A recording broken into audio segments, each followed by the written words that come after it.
Hello, everybody. I'm Grant Fluff from Fletcher Sports Zone, and welcome to what will be the last NFL game of the 2022-23 NFL regular season. That's right. It is the 8-8 Detroit Lions going to Lambeau Field, taking on the 8-8 Green Bay Packers. Sunday Night Football, and here we go. Now let's break down the NFC playoff picture for you. The Seahawks defeating the Rams 19-16 in overtime, meaning the Seattle Seahawks have done their part. They right now hold the 7th seed in the NFC. They beat the Lions in week 4. They have the tiebreaker over Detroit. The Lions are eliminated from playoff contention. However, with a win tonight, the Green Bay Packers would leapfrog the Seahawks, clinch the 7th seed in the NFC, and they'll be playing the San Francisco 49ers next week as the 49ers locked up the 2 seed. The Eagles locked up the number 1 seed in the NFC. The Packers are currently riding a 4-game winning streak, and when I broadcasted their Monday night game against the Rams back on December 19th, it was one of the best defensive efforts we have seen all season from this Packers defense. And they followed it up on Christmas Day, intercepting Dolphins quarterback Tua Tagovailoa 3 times. This defense is getting hot at the right moment. And let me tell you something. They are going to be a force to be reckoned with. Now, of course, these two teams being in the NFC North, they did play already in Detroit. It was all the way back in week 9. The Packers dropped to 3-6 that day as they did lose to the Detroit Lions 15-9. Aaron Rodgers had a turnover-heavy game. And let me say that Aaron Rodgers is going to be out for redemption, but what about Jared Goff? What about the man who is spending his second year with the Lions, a man who was traded for Matthew Stafford last offseason? Well, ladies and gentlemen, let me tell you something. Jared Goff has not thrown an interception since that Green Bay Packer game. You heard me right. He has not thrown an interception in 8 weeks, and he looks to carry that into tonight, as on the season he has a touchdown to interception ratio of 29-7. Goff already has well over 4,200 yards. And we talk about Aaron Rodgers' statistics: 25 touchdowns to 11 interceptions, coming off back-to-back MVPs. He has not been playing like an MVP, but he is still producing pretty good numbers, although he finally has over 100 regular season interceptions in his career, and the first time he has thrown double-digit interceptions since, you guessed it, 2010, the year the Packers entered into the playoffs on the last day of the season as the 6th seed, ran the table. They beat the Eagles in the wild card. They beat the Falcons in the divisional round. They beat the Bears in the AFC Championship game and won Super Bowl 45 over the Steelers. But the Lions are trying to play spoiler. They're looking for their first winning record since 2017. And again, they are looking to get their former Lion great Quandre Diggs and his Seattle Seahawks into the playoffs. And I mentioned Quandre Diggs because he intercepted Baker Mayfield in overtime today, being the key difference in that one. What's up, Kyle? Thanks for stopping by. And I was only happy about the Seahawks win because he bet Geno for comeback player of the year. And you want to know what? That is a fantastic bet. I know Geno threw a couple of interceptions today. I think he did throw 2, but he made up with it with an amazing touchdown throw to Tyler Lockett. And he is going to his first career Pro Bowl. So congrats to Geno Smith there. Kickoff is about to occur at 7:20 Central Time at Lambeau Field in Green Bay, Wisconsin. Right now in Massachusetts, it is 8:20, and we are ready to get the final game of the regular season underway. Game 272 out of 272. I am very excited as not only do I get to broadcast this game, but potentially we'll be broadcasting either the Packers or the Seahawks next week. We shall see. The playoff schedule should be getting announced tomorrow. The only guarantee I can make is that Jaguars and Chargers will 100% be a broadcast. That's the only thing I'm promising right now. Plan on broadcasting Saturday night, Sunday. I want to do the wildcard game on Monday, but I will be heading back to college that Tuesday. So we'll see about the Monday game. If it's the Jaguars, definitely. But if it's not, I may sit out the Monday night broadcast. We will see, though.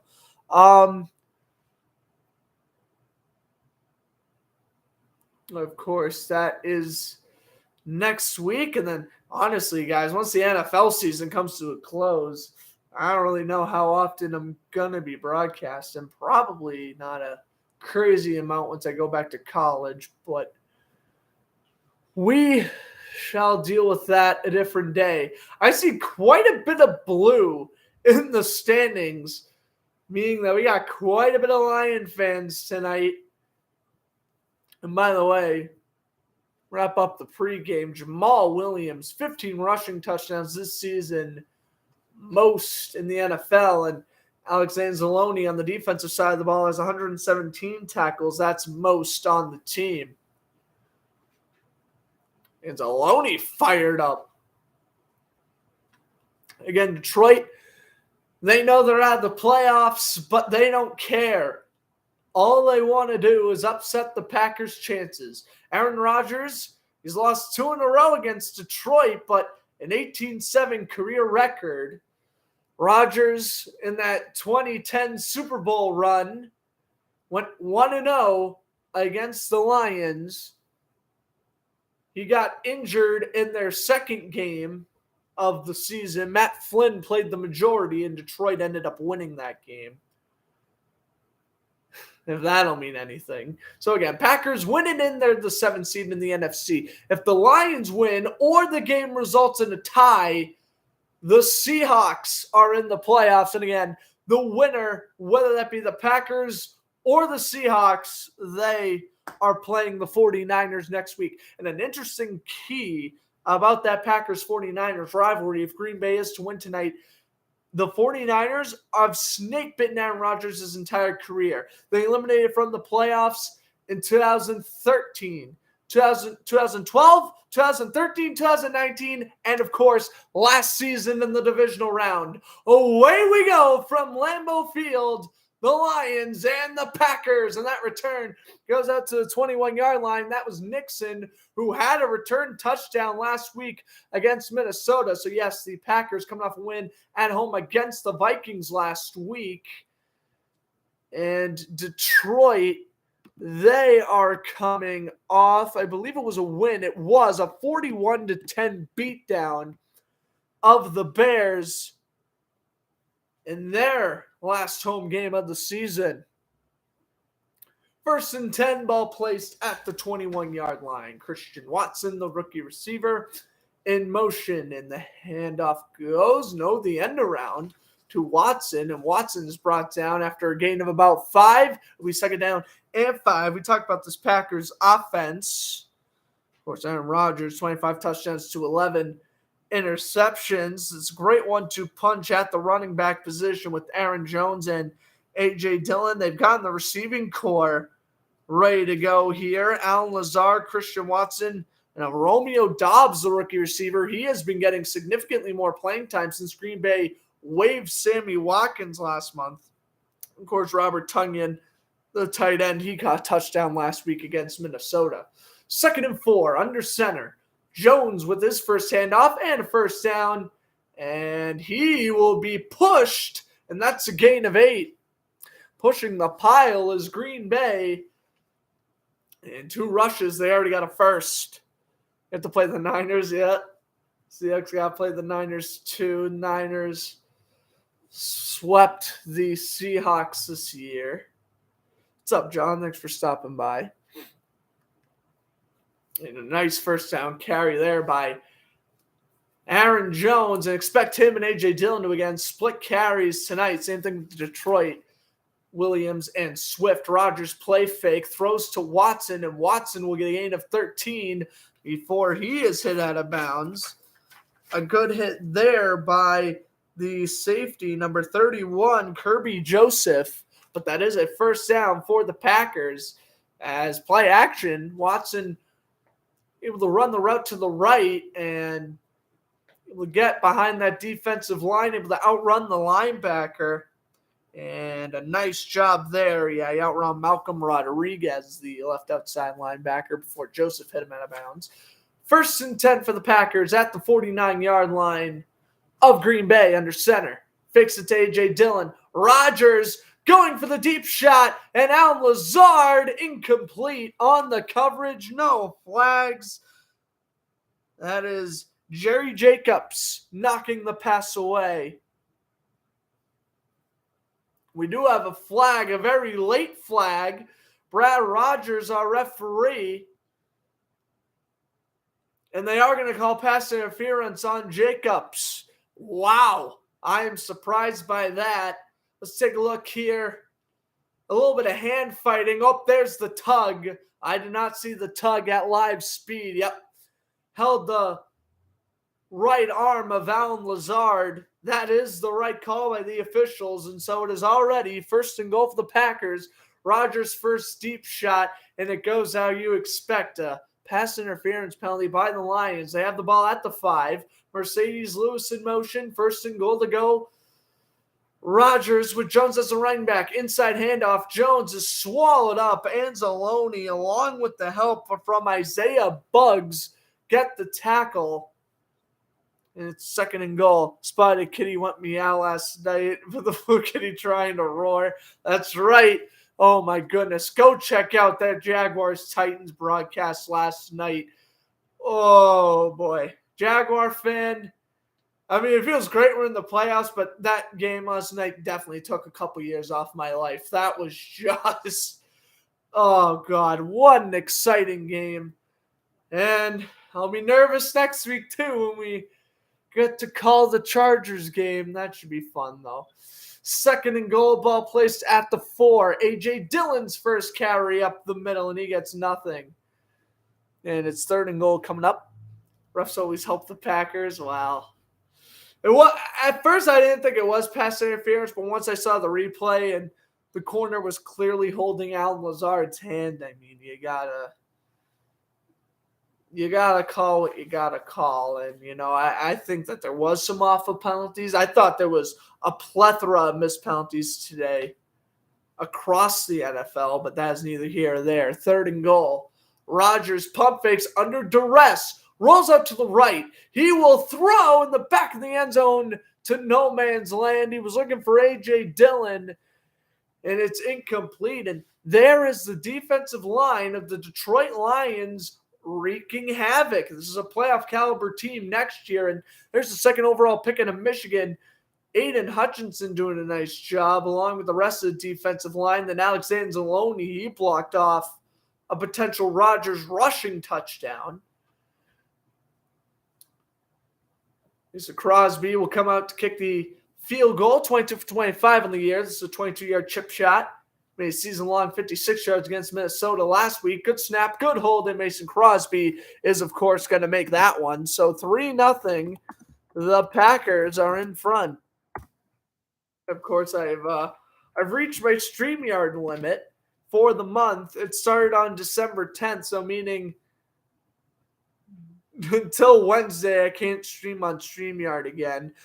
I don't care, though. We'll get StreamYard back for next week's playoff games, so I don't really care about broadcasting this game on YouTube. I mean, we got to do what we got to do. I'm thinking before I head off, I will broadcast one Bruins game this week. The only issue is the next time they play is Thursday. That's quite a bit from now, but yeah, Bruins and Kraken, that'll probably be my next broadcast. I really gotta be honest with you guys. I don't think I have anything planned for tomorrow, Tuesday, or Wednesday. Wednesday, maybe I'll think about doing Predators Maple Leafs if I'm going to do a hockey broadcast, but Monday and Tuesday, I think there's going to be no-goes. I was thinking about doing TCU in Georgia, but we'll see. I really would like to broadcast a college football game, but I don't think I'm going to. I might, though. We'll see.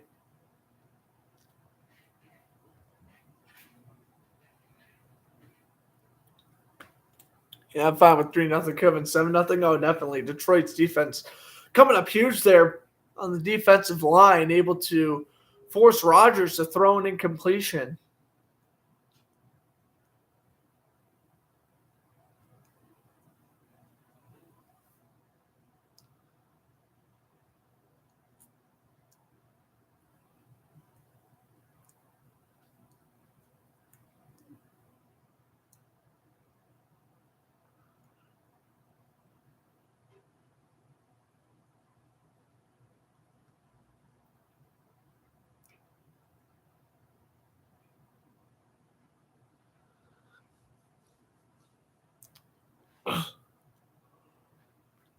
Did you see you in Georgia? That's true. I did do college basketball. Maybe I'll do TCU in Georgia. We'll see. I'm kind of thinking about doing that tomorrow because I'm like, damn, I'm really going to go 3 straight days without broadcasting after hopefully having what is back-to-back incredible broadcasts. So I lied. Maybe I will do TCU in Georgia tomorrow. It kind of depends on like what my schedule's looking like. But okay, so maybe TCU Georgia, no broadcast Tuesday, maybe Predators Maple Leafs Wednesday, and then Bruins Kraken Thursday. I'll probably do Friday off. Probably take Friday off, and then Saturday, Sunday will be NFL games. Monday, if I do the wild card game, I do the wild card game. And then, I'm heading back to college that Tuesday. So, we'll see. We shall see. But Lions coming out on the field.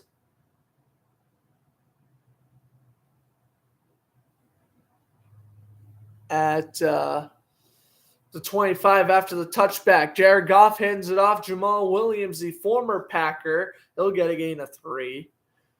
Of course, this is a revenge game for Jamal Williams, his first game back in Lambeau Field. As I mentioned, in the last 8 games, Goff has thrown 15 touchdowns and no interceptions. He has 108.4 passer rating, which has led the league since Week 10, on top of 272 passing yards a game on average.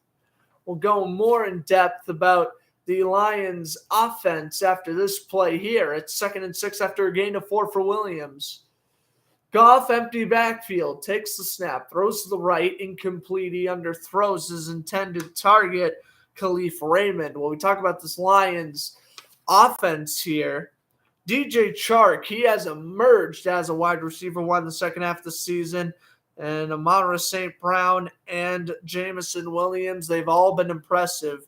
Run game's been impressive. And Brock Wright and Zane Zylstra, they're both fighting for the tight end spot. Brock Wright scored the game-winning touchdown against the Jets, and Zylstra scored 3 touchdowns against the Panthers a couple weeks back. Shotgun snap for Goff. He throws under duress, and that ball was a wobbler, incomplete for Josh Reynolds, and we have a flag, and this could be roughing the passer,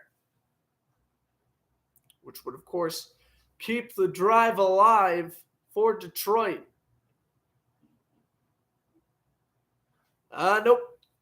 Jared Goff will head off to the sideline as Kenny Clark, defensive tackle, just rips through Penei Sewell and Taylor Brown, and he's able to apply the hit, but obviously nothing penalty worthy. So they'll bring out Jack Fox to punt. Nixon, the return man, just over 10.5 minutes to go, first quarter. Good snap. Fox lays the boot. Nixon going back to the 16. And all the way out to the 22, brought down by 3 white uniforms. 10:27 to go in the first. Packers getting the ball back up 3-0. Lions are selling. Oh, it's one drive, Kyle. Relax. One drive. I didn't get nervous about the Jaguar game last night until when? Late second quarter?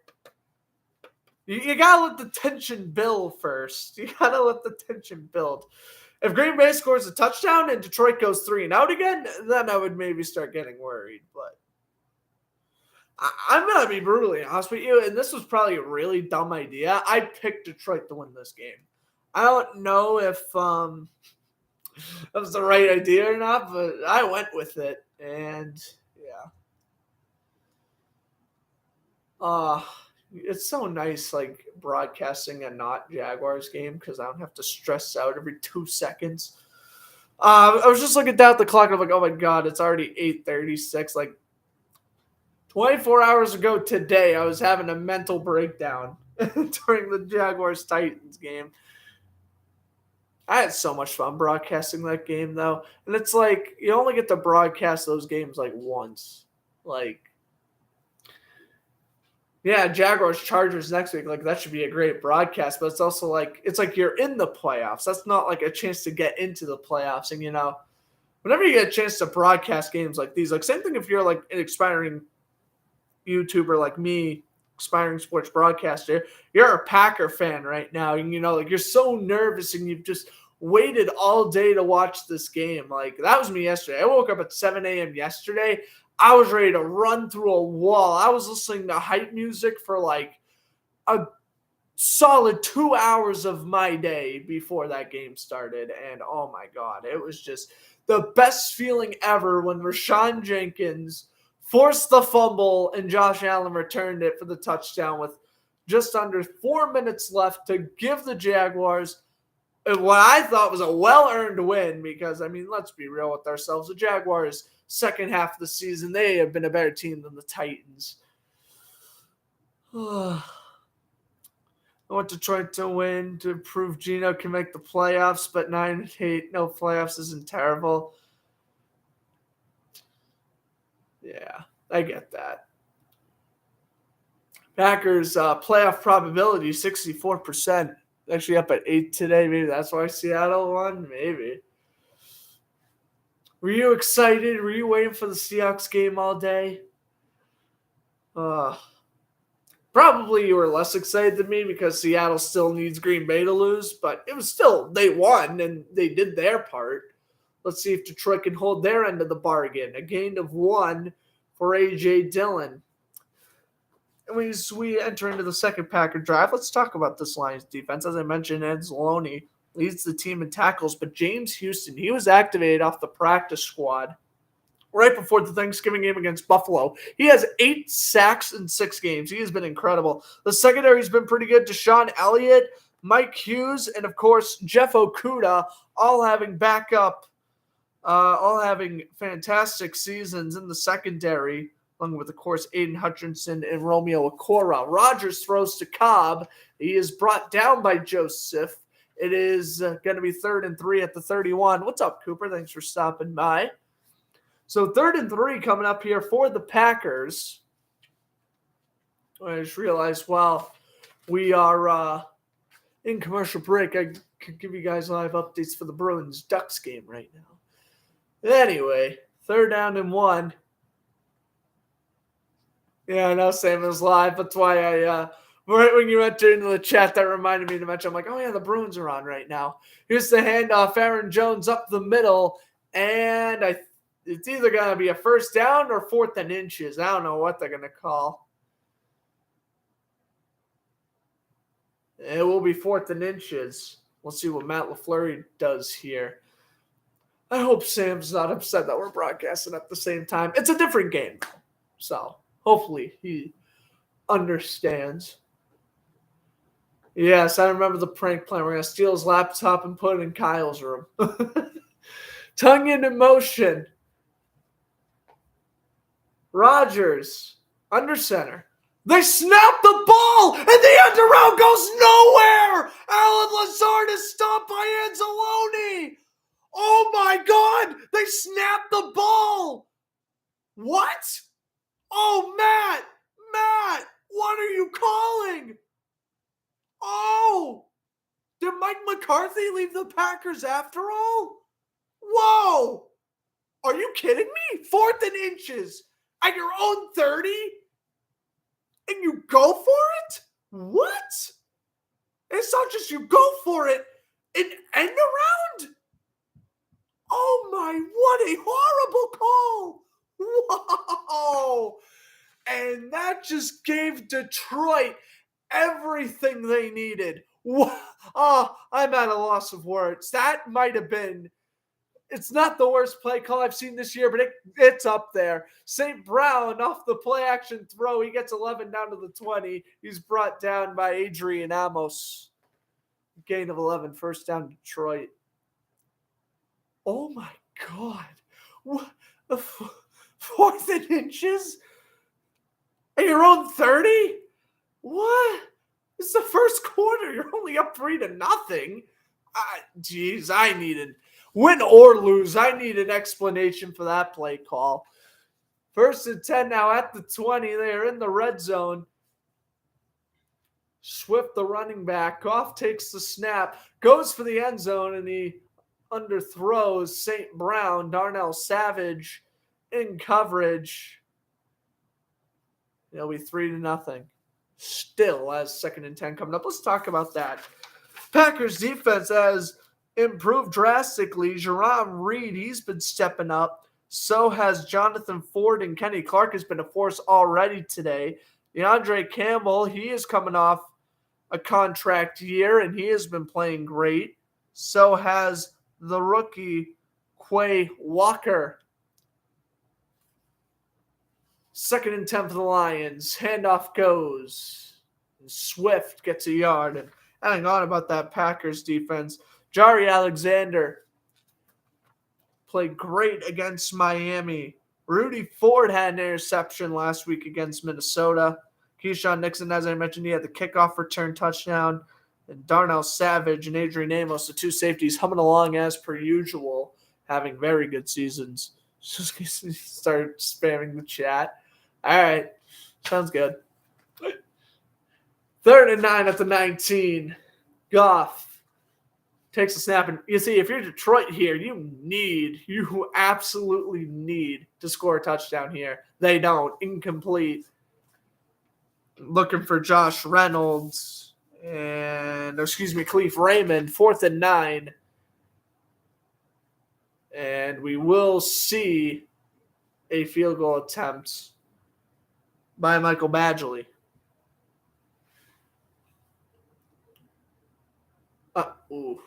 Just right off the fingertips of Raymond. It's Savage, good coverage. So 37-yard attempt. Badgley, good snap, good hold, and the kick is good, making it 3-3.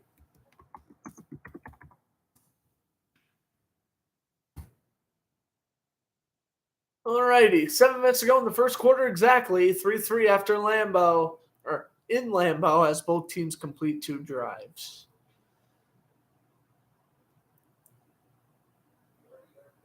Yeah, I know, at that field position, you only kick a field goal, that's rough. Dan Campbell said he's still going to play his hearts out, and I agree. If you're in Detroit, who cares about the draft position? You want the winning record, whether you're in the playoffs or not, but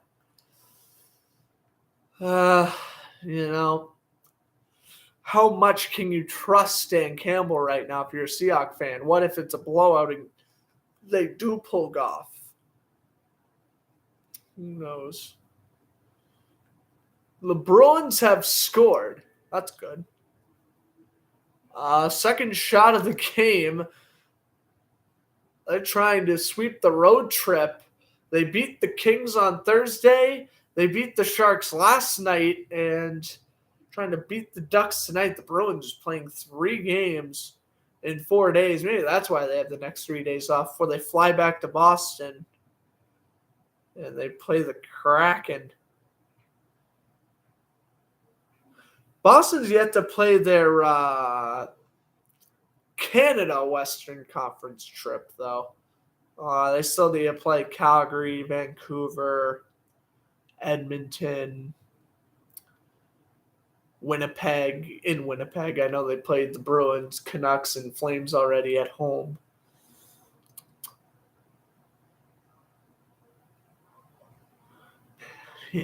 Life is good. Jaguars are in the playoffs. Bruins are the best team in the league. I mean, those are my two teams right there. I mean, yeah, I like the Red Sox and the Mets and the Celtics, but like, respectfully, Bruins and Jaguars are the two teams I care for the most. So, if those two teams are good, I'm a happy man. All right. Speaking of NHL scores, might as well recap them here. Final from earlier today, we've had 3. The Jets beat the Canucks 7-4. Stars beat the Panthers 5-1, and the Capitals shut out the Blue Jackets 1-0. Darcy Kemper 37 save shutout there. The Blues being the Wild 1-0 second intermission. The Flames and the Blackhawks tied at 3. The Penguins defeating the Coyotes 2-0. Maple Leafs over the Flyers 5-2, and yes, Bruins up 1-0 over the Ducks. I'd love to know who scored. I'm trying to check that, but it's not telling me. So, I'll have to rely on Google to tell me.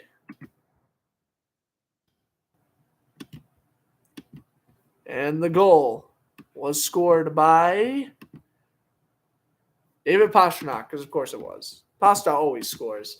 All right, Detroit kicks the field goal. Green Bay will get their 3rd offensive possession. Let's come out on the field. NBC going over the Lions defense right now.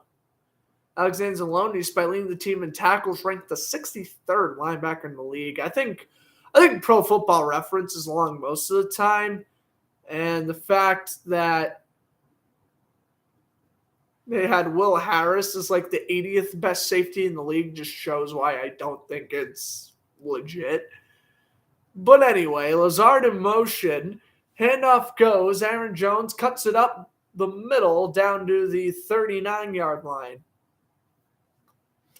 And I think heading into this game, I think Green Bay knows that a lot of this country is rooting for Detroit, rooting for Seattle. They know that they are the favorites. They are at home, and they're the hated team heading into this game. They realize that both the Lions and the Seahawks, not necessarily having Cinderella runs, but they are the underdogs. And realizing that they're in the top of the food chain, literally having the 1 seed in the NFC last year, they keep that in mind, and they realize we got to go out and play the best game we can and play spoiler. Here's Dillon. Tries to reach for the first down. It's going to be 3rd and 1 here. Jay Dillon. Down to his 4th season at Boston College. And they will give him the first down. Dan Campbell, 2nd-year head coach. Lions finished with the number 2 overall pick last year. I mean, how incredible is that? The Jaguars and Lions, picks 1 and 2 in last year's draft. Detroit, a game out of the playoffs, and Jacksonville in the playoffs. I mean, that is incredible. When's the last time number 1 and number 2 overall picks from last year potentially ended with a winning record, as Dillon up the middle gets a gain of 4? I wonder. The Jaguars are the first team since the 2008 Dolphins to draft number 1 overall and clinch a playoff spot and win the division. Winning the division. The last team to draft number 1 overall and make the playoffs was the 2012 Colts when they drafted Andrew Luck. 2nd and 5. Now under 5 minutes to go in the opening quarter. Ball is placed at the 47 of Green Bay, and Rodgers guns it wide open. Watson, he's hit out of bounds at the 26. Joseph hit him out of bounds, but a first down for the Packers. I mean, that is just a great hit by Joseph, but I mean, the speed of Christian Watson, it's going to be hard to stop this guy. As look at this cut. Right side, he burnt his original corner. Now he's going up against the safety. Great separation. Rodgers with great pocket awareness. No need to panic. And he delivered a beautiful ball out to the 25. Under center is Rodgers. First and 10, the little end around to Lazard to play that failed on fourth down last drive, gets a yard here. Talking about many iconic moments between these two teams, the Lions and the Packers. Gary Danielson here at Lambeau Field throwing 4 touchdowns in honor of his daughter passing away. That was a huge storyline between these two teams back in 1981. We also had, let's see, what else has happened in the Packers-Lions history? Of course, the Ndamukong Suh incident where he stepped on a Packers offensive lineman. Rodgers throws off the play action and a gain of 4 for Randall Cobb. You know me. I love going in depth about my NFL history. And, of course, Pat McAfee's one game as a color commentator, this very stadium where the Lions defeated the Packers in Week 17, 31-0. Yep, Pat McAfee was a color commentator for an NFL game, and he did a great job in doing so, but obviously he wants to stick with his podcast and I guess kind of turn to a part-time wrestler as well. Ball is placed at the 20. 3rd and 5 for the Packers. Rodgers empty backfield, low snap. Pump fakes. Richardson is in his face. And Aiden Hutchinson with the sack. I meant to say Hutchinson. I think I said Richardson by accident. Hutchinson was right there to get him. Rodgers took forever to release that football, and Detroit is able to get there. And we take a look at Aiden Hutchinson. He's working up against the right tackle, and he beat him cleanly. 1, 2, 3 Mississippi. John Runyon pushes him off Nijman. And Hutchinson able to get the sack. And, of course, for Aiden Hutchinson, the rookie now has 8.5 sacks on the season. 49-yard attempt from Mason Crosby. Good snap, good hold, and Crosby is dead center. Would have been good from probably 52 or so. So 6-3 Packers. Minute 54 to go in the first. And Hutchinson coming up huge. He tried to go for the strip sack. Rodgers, his elbow was down by the time the ball came out. So obviously just a sack. But Green Bay adds on some more points. It is 6-3 Packers.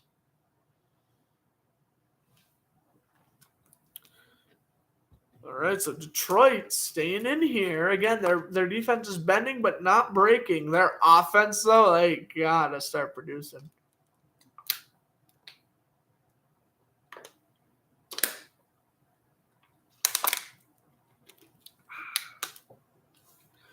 Cold H2O, just the way how I like it.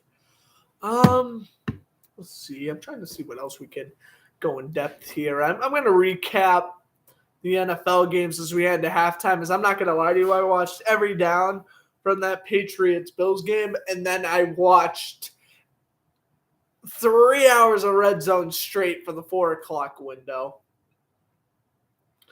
Literally from the start of Eagles-Giants all the way through the overtime finish between the Seahawks and the Rams, I watched the entirety of Red Zone during the 4 o'clock window. So, yeah.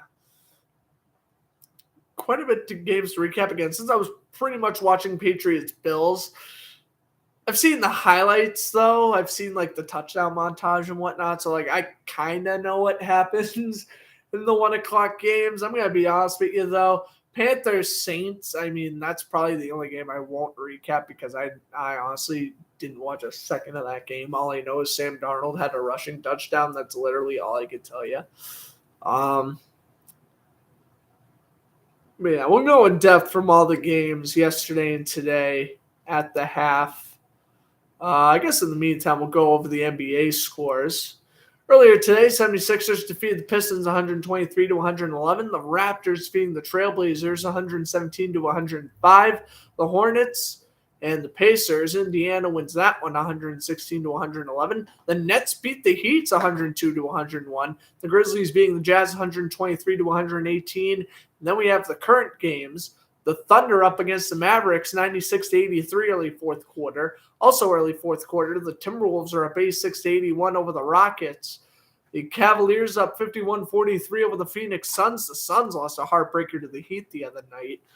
And Hawks and Clippers starting at 9 o'clock, so in 5 minutes. Kind of wish the Celtics were on Tuesday. That would have maybe gotten me to broadcast on Tuesday. But they're on tomorrow. Again, if I commentate tomorrow, it's either no broadcast or college football final. As that return by Jackson, shy of the 25. Of course, you can watch this game live on NBC or streaming live on Peacock. Or the last Sunday night game. So NBC's got 2 more broadcasts. They will broadcast 1 wildcard game and 1 divisional round game before Mike Tirico and Chris Collinsworth are done for the year. I wonder what game they're going to get next Sunday. I would not be surprised if it is Cowboys-Buccaneers. They will probably make that the Sunday night game, as here is Williams. He is wrapped up. I guess in the meantime, we could go over kind of my predictions for – actually, I'll wait until the end of the first quarter, and that's what I'll talk about. Someone remind me in the chat if I go off on a tangent on something else. I'll predict the what time the playoff games will be starting at next week. I think that'll be fun to talk about. Again, there'll be 2 games on Saturday, 3 games on Sunday, and 1 game on Monday. I said it last year, and I'll say it again this year. The Monday night game is absolutely a dumb idea by the NFL. I get it, but I don't at the same time. As the catch is made by Khalif Raymond, it's 3rd and 5 coming up for the Lions. It's a great idea because, you get another day of football, you can prolong the playoffs. But it's a really dumb idea because why is a team playing on Monday and they're going to have to play again that Saturday or Sunday? That's not smart. Why are you giving a team extra rest time in the playoffs? And having ESPN broadcast a Saturday night game was working perfectly for the network. I don't know why they switched that up. Goff on 3rd and 3. Throws down the middle and a diving catch by Arama St. Brown. There you go. The second-year receiver brought down by Darnell Savage, but he's got a first down. And it looks like Detroit's going to wrap up this quarter here and take their 3 points into the second quarter. Unless they take a snap here. There is a timeout called by... No timeout is called. Green Bay instead is going to challenge that catch by St. Brown. And this is huge, of course, because if this gets overturned and it's an incompletion, Detroit, of course, will be forced to punt. So Detroit will be forced to punt, or will they get the first down? St. Brown? Oh, that's a catch. Really? I would be heavily stunned. Unless they see an angle that they obviously aren't showing us as they had a commercial break. Yeah, that should 100% be a completion. I kind of think that's a waste of a challenge for Matt LaFleur, in my opinion. I'll need to get a look at it, but Bruins are up 2-0 now. Oh, my God, who scored again? Pasternak again? Pasternak had 4 goals against the Ducks a couple years ago.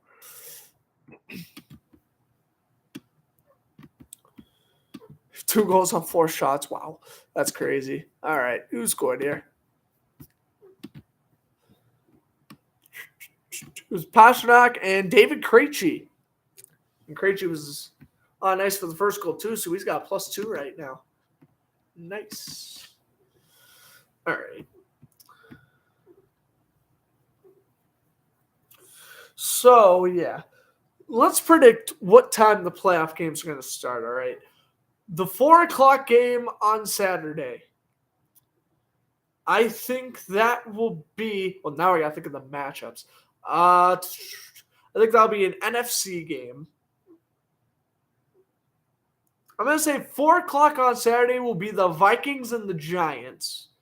The 8:20 game I'm going to say that will be Jaguars-Chargers. You already know the Jaguars are not playing on Sunday. Don't worry. I'm not offended. I know my team. I know the NFL despises the fact that my team is in the playoffs right now. Don't you worry. I already know the Jaguars are playing on Saturday night. It pisses me off, but what can I do about it? They're gonna play the Chargers on Saturday night. Sunday, the 1:00 Sunday game. I'm gonna go with Bengals-Ravens. The 4:25 game, I think, will be the 7th seed game. 49ers and either Packers or Seahawks. And then the Sunday night game will be Cowboys and Buccaneers, leaving the Monday night game being an AFC game, right? Buffalo and Miami? Buffalo, Miami? I think Buffalo and Miami, yeah. Because Miami won today and Patriots lost. Yep. So that's how I think that's going to go. I think they'll give the Bills and Dolphins the Monday night slot. All right. Take a look here on this replay, and they say incomplete. It's caught by St. Brown right there. I mean, does he really lose possession? I think he does for a split second. Quickly recontrols it. That is incomplete? Really? I don't think so. Ugh. But it's 4th and 3. That's what the refs say, so we gotta go with it. 4th and 3, Jack Fox out to punt. If you guys are listening to the Chris Collinsworth right now, I'd love to hear the explanation on that. As Nixon busts it to the left side, he's brought down by Rodriguez at the 45.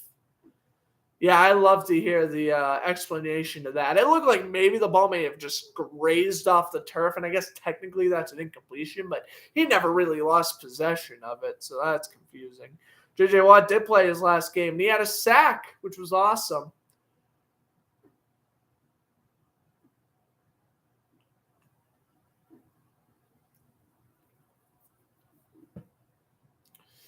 Yeah, I think, so the Saturday, 4 o'clock, 8, I'm good, ain't I? 4:30 and 8 o'clock on Saturday, 1, 4, and 8 on Sunday, and then the 8 o'clock on Monday. Oh, I'm so smart. I know the playoff schedule. Here's the end around. Christian Watson's got speed, and Anzalone will bring him down at midfield. It'll be a gain of about 4. We'll make it 2nd and 6 as we head into the second. Alrighty. End of 1 in Lambeau Field is 6-3 Packers. They have the ball again, trying to go up by potentially 2 possessions. All right, I need to see an explanation of that.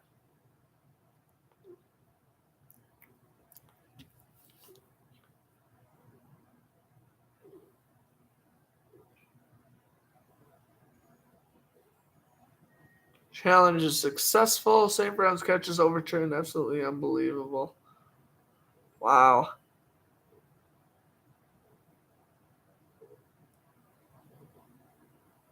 Thought that was a good catch. Looked like the football hit the ground on Monmouth St. Brown. Just not sure if it moved or St. Brown ever lost possession. Gotta be a tough call to overturn.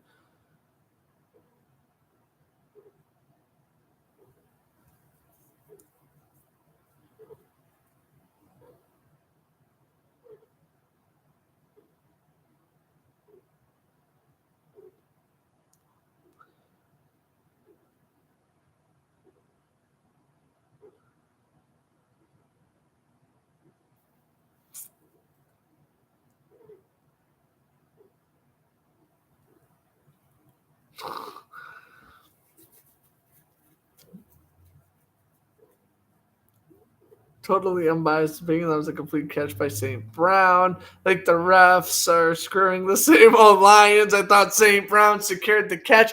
I just had to go on Twitter just to make sure. A couple of verified accounts. Well, I forgot. Twitter, you pay for like verified accounts now. But a couple of verified accounts were actual NFL reporters were saying that it was a tough call to overturn, but they overturned it anyway. I just wanted to make sure because I was seeing a couple of the replays and I was like, that does not look like an overturned call. But what did I say? What did I say yesterday about that? And the Jaguars-Titans broadcast. What did I say? I said I'm picking Detroit to win this game, but do not be surprised if the Packers play or if the referees play enormous impact in the Packers' favor tonight.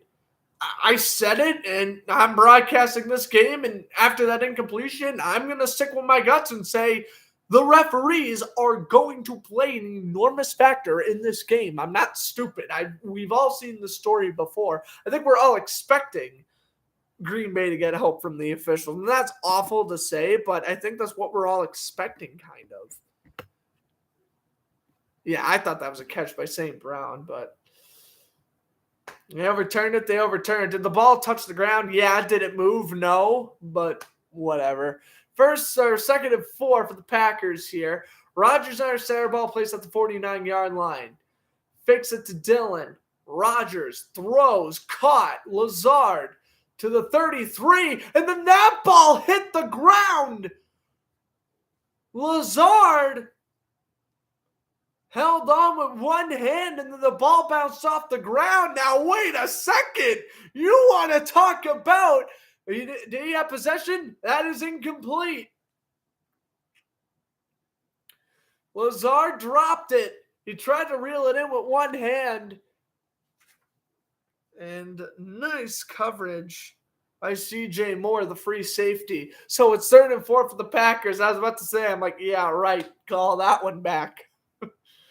And they do. Incompletion. 3rd and 4 here for the Packers. Rodgers drops back, throws down the right side, passes, caught! Robert Tonyan to the 28. Oh, filthy grab by Tonyan.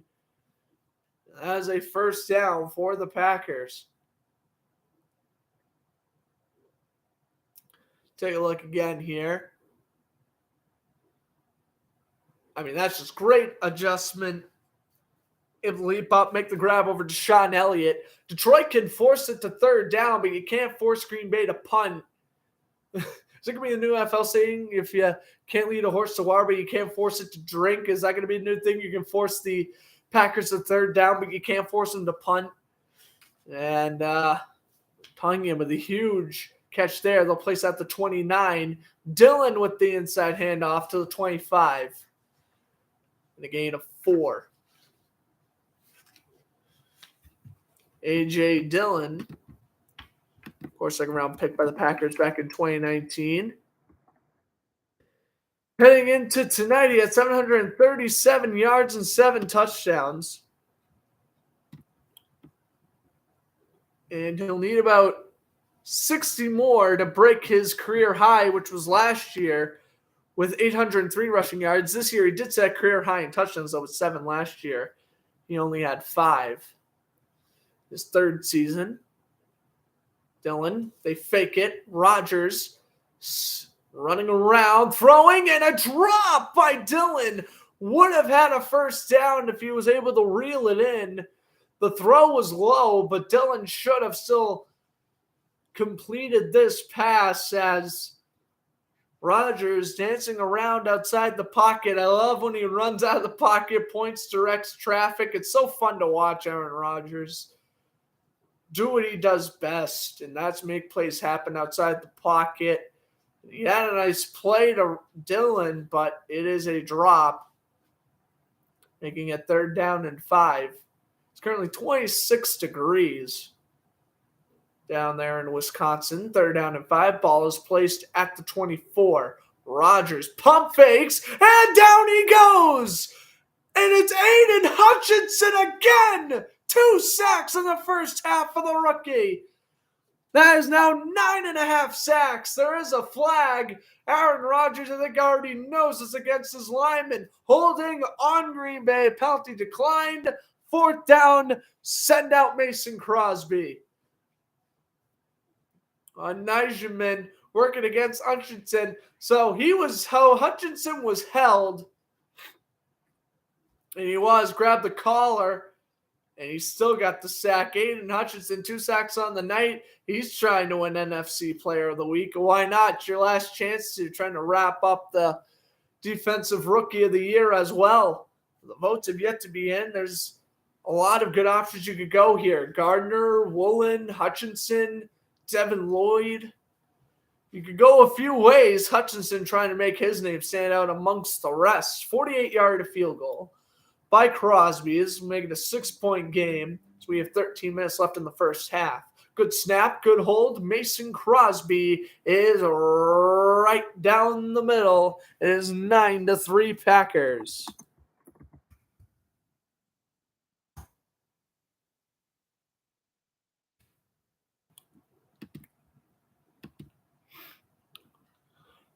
I guess I'll pin the score. That's probably the best thing to do is pin the score.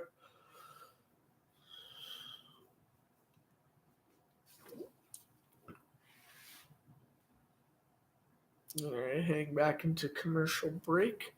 I'm excited. Like, I always get sad when the regular season ends because, I just love, chilling out watching Red Zone all day. Like, I do. I'm not going to lie. I, do get very sad when the regular season's over. But then when the playoffs start, it gets you so excited again. And then you love the playoffs. And then, of course, after the AFC and NFC Championship game, you have the bye week before the Super Bowl. You get all hyped up with the Super Bowl. The Super Bowl happens. You're like, oh, my God, I just watched a great game.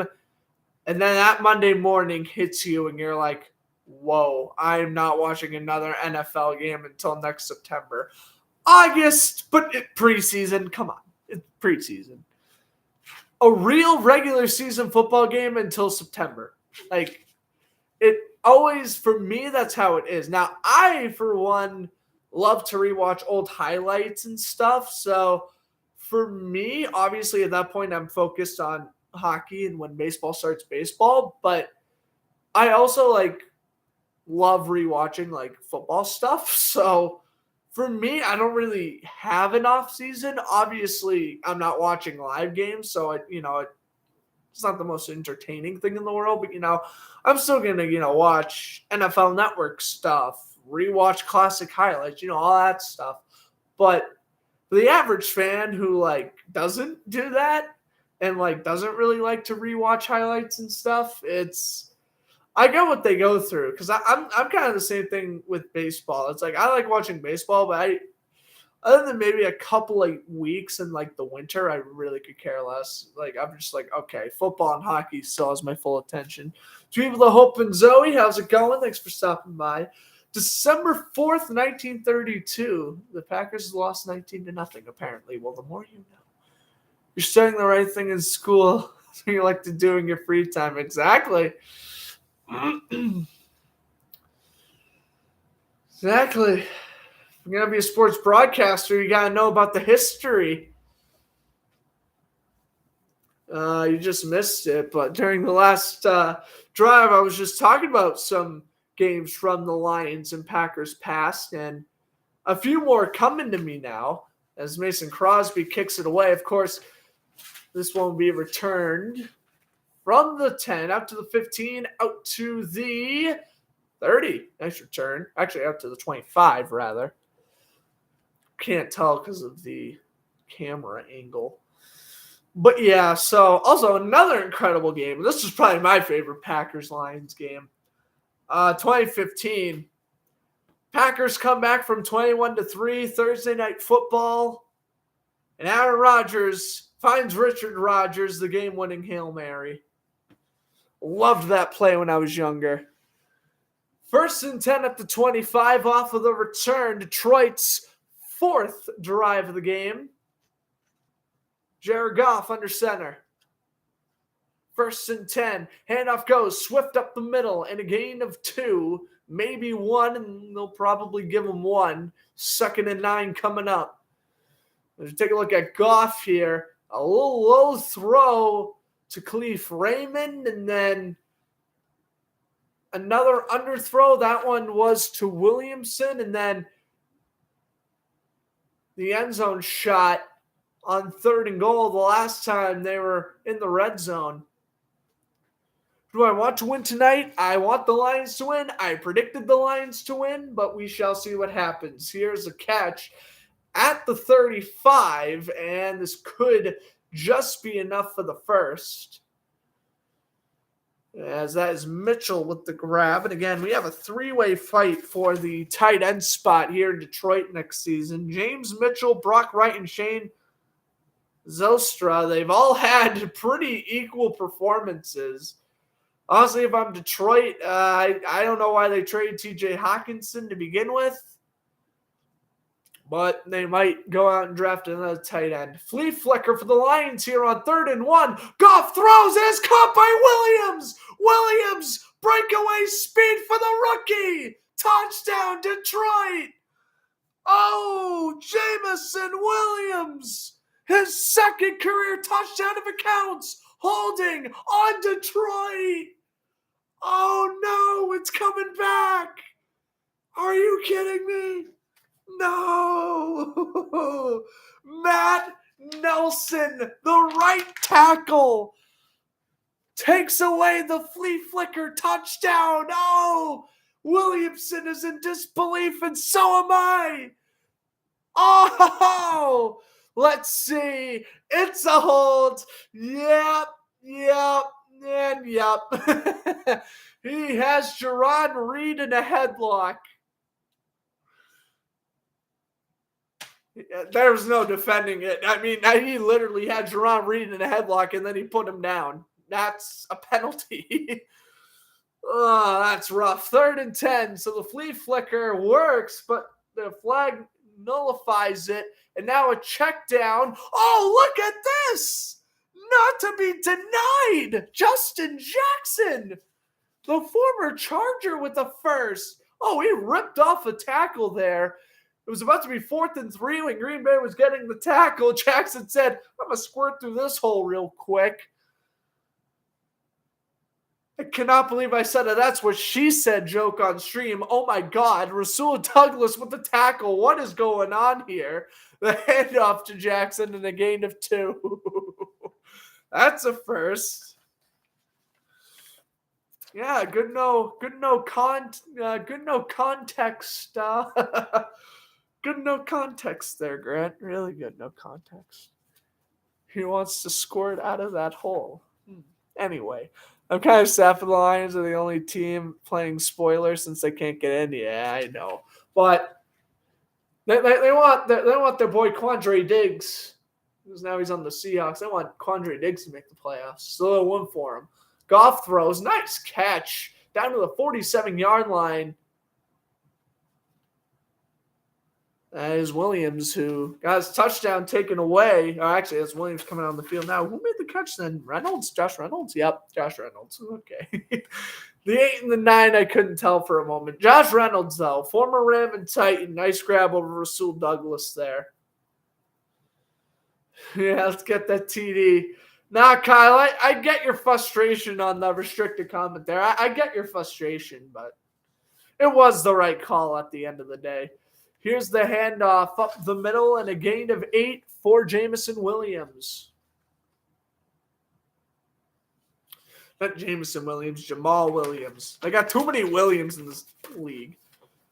Gain of 8, though, for the former Packer. Oh, by the way, this is awesome. Jamal Williams is so funny. He brings up like Dragon Ball Z and like anime references in his press conference. I think that's hysterical because it shows his culture. I think that's funny. I know next to nothing about anime, but I think it's funny that he shows his passion for what he likes. As Goff gets sacked, 3rd and 5 coming up as Green Bay trying to put a halt on this one is Devontae Wyatt with the sack. I couldn't announce as good as you, and I can't keep my temper. Yeah. Yeah. It takes skill. Like yesterday, man, I kept in a lot of cursing watching the Jaguar game. And a lot of overexcitement as well. 3rd and 6. Goff, handoff up the middle. And again, a 3rd down rush. And it works. DeAndre Swift. First down, Detroit. Nice run by Swift.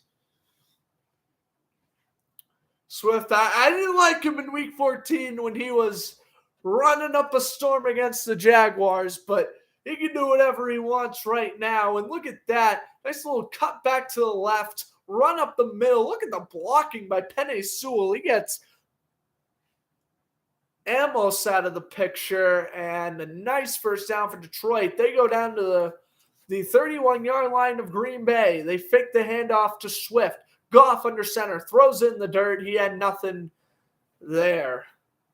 And again, Jared Goff, he has not thrown an interception in 8 weeks, and making conservative throws like throwing it in the ground when it's necessary to, it helps to that. And it doesn't completely destroy your passer rating either, which is nice. But look at Goff here. Preston Smith in his face. And Goff, look at the awareness of the 6-year veteran. He immediately points at the receiver he was trying to throw to. 2nd and 10. 7:42 first half. Goff with Swift as the running back. Handoff goes, takes it to the left, and Swift loses 3. Nice read by the free safety, Darnell Savage, another rookie out of the 2019 draft.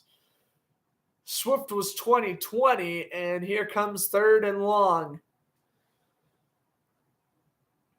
As, no one really covering on that left side. That's where Swift was going.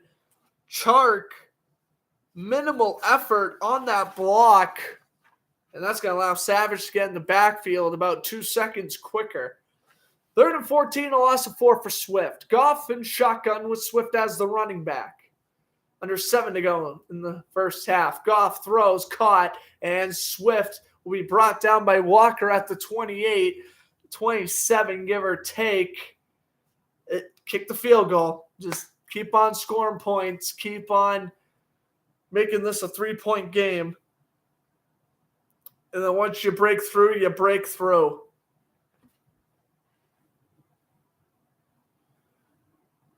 So here comes Michael Badgley. Yeah, this is the game of field goals.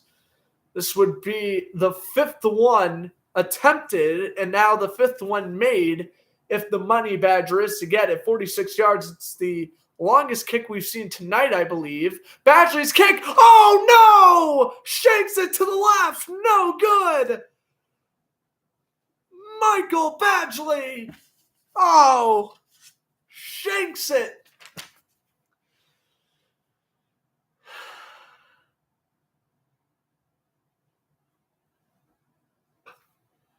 Lions did it on purpose.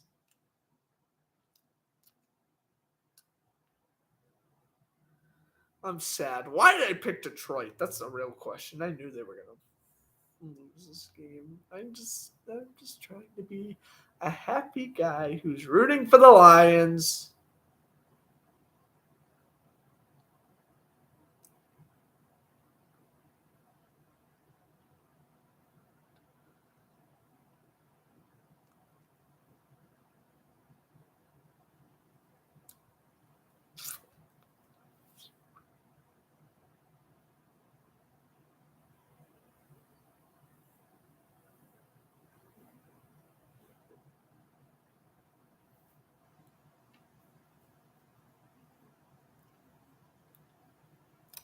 What is this report I am reading?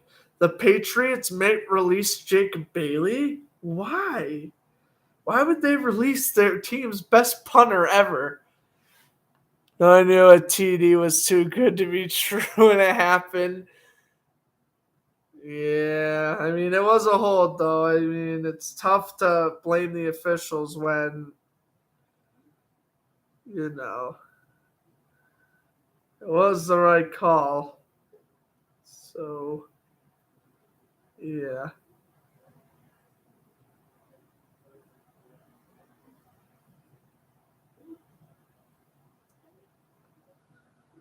I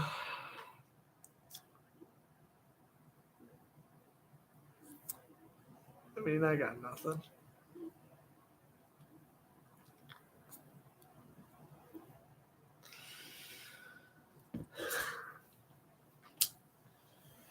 It was the right call because it was a hold, but man, I mean, that sucks. A flea flicker on 3rd and 1. Who does a flea flicker on 3rd and 1? Well, Dan Campbell does, and it worked. stinks that it got called back, man. It really does. Alrighty. Heading out of commercial break.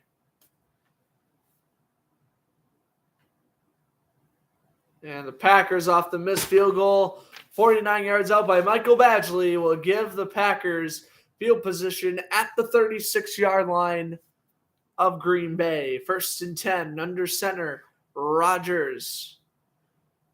In motion, the third-string tight end. They fake the pitch to Jones. Rodgers throws wide open Watson. Watson's got a first and a gain of about 12.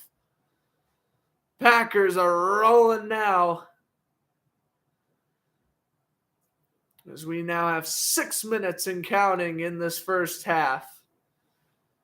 Good fake the pitch, and I don't know what the linebacker was doing. He's got to jump up and try to knock down that pass, number 59. I believe that's James Houston.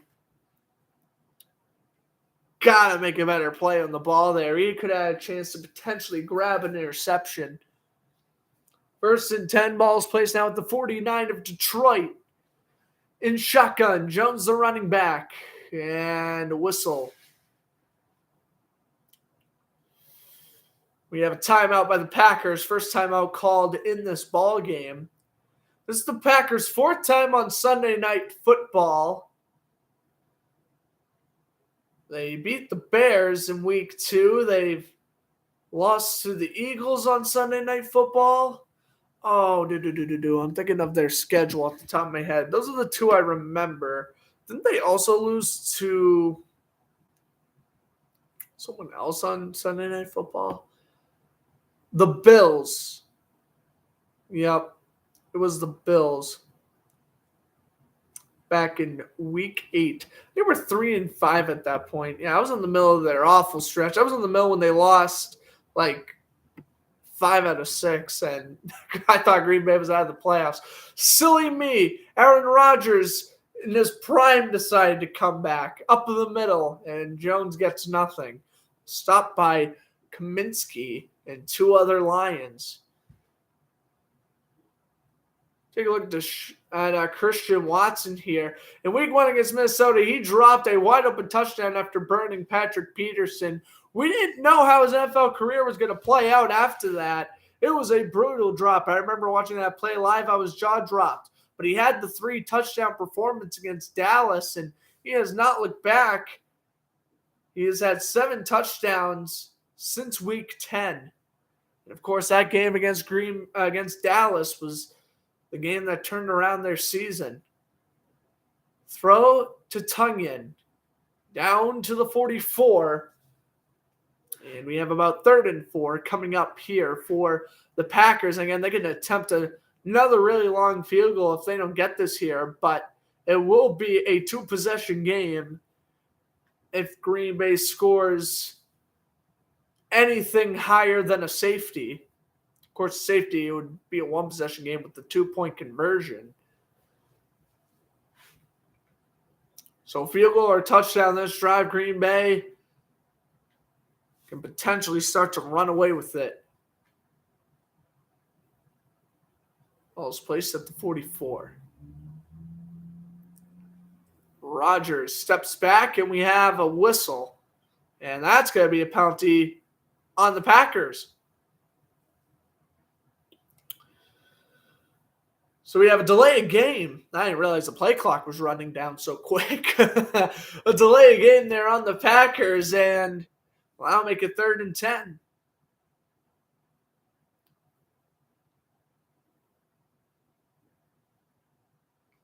There's the offensive lineman, Zach Tom, left tackle. Was done a nice job replacing David Bakhtiari when he's been out of the lineup. 3rd and 10. Ball placed at the 50. Rodgers, quick throw. Tonyan is brought down at the 45. Huge tackle by the former Los Angeles Ram, Juju Hughes. 4th and 5, and they're kind of in no man's land, Green Bay. I wouldn't be shocked if they go for it right now. This would be about a 60-ish yard field goal for Crosby in the cold. You're essentially kicking a cinder block.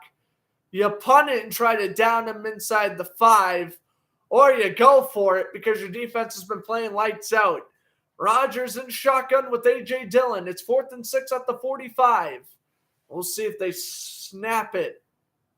Whoa! I think Detroit jumped off sides. That throw is out of bounds. It was a free play. Rodgers has made a killing off of this in his career. And they might call Houston, and they will call him for encroachment. And so instead of 4th and 5, it is 4th and 1. Why would you? No, he's made a killing off of that. Jumped off sides. David Bakhtiari knew it right away. And here we go. 4th and 1 instead of 4th and 5. That's just bad discipline. Again, Houston, he's having a great season, but bad discipline. 4th and 1. No common sense for an NFL player. None whatsoever. You know Rodgers loves doing the fake huts on 4th down. Here's the handoff. And a first down for A.J. Dillon. He gets a gain of 2. First down, Packers. No common sense whatsoever by Houston. And instead of a 4th and 5 throwaway, now you're looking at another first down for Green Bay. That's coaching. That is what that is. Houston's got to do better than that, and I feel bad because James Houston is having such an amazing season this year. Again, he was activated off the practice squad, and he has been playing very well, but bad mistake there. Get paid millions. Oh, yeah. 2-minute warning, and Green Bay is still up 9-3. This was a quick first half. You hate the Lions? I think America right now is starting to hate the Lions. I think all of America wanted Detroit to win, and now that they're not winning, I think we're all getting mad at them. Let's acknowledge the fact that Detroit went from the number 2 overall pick in the draft to 8-9 at worst. They don't care right now. I'm putting it to you this way. They said they were going to play spoiler against the Packers, and obviously they're going to try to, but let's be real. Green Bay is going to win this game, and I just feel so bad for Seattle. I feel bad for Seattle the most out of everybody because obviously they won their game. They have the tiebreaker over Detroit, and they don't have a tiebreaker over Green Bay because what? They never played the Packers. That's garbage. How is mathematically Green Bay still in the playoffs after Seattle won? How does that work? How does that work? I don't get it. Stupid. I love to go into the explanation. Oh my gosh.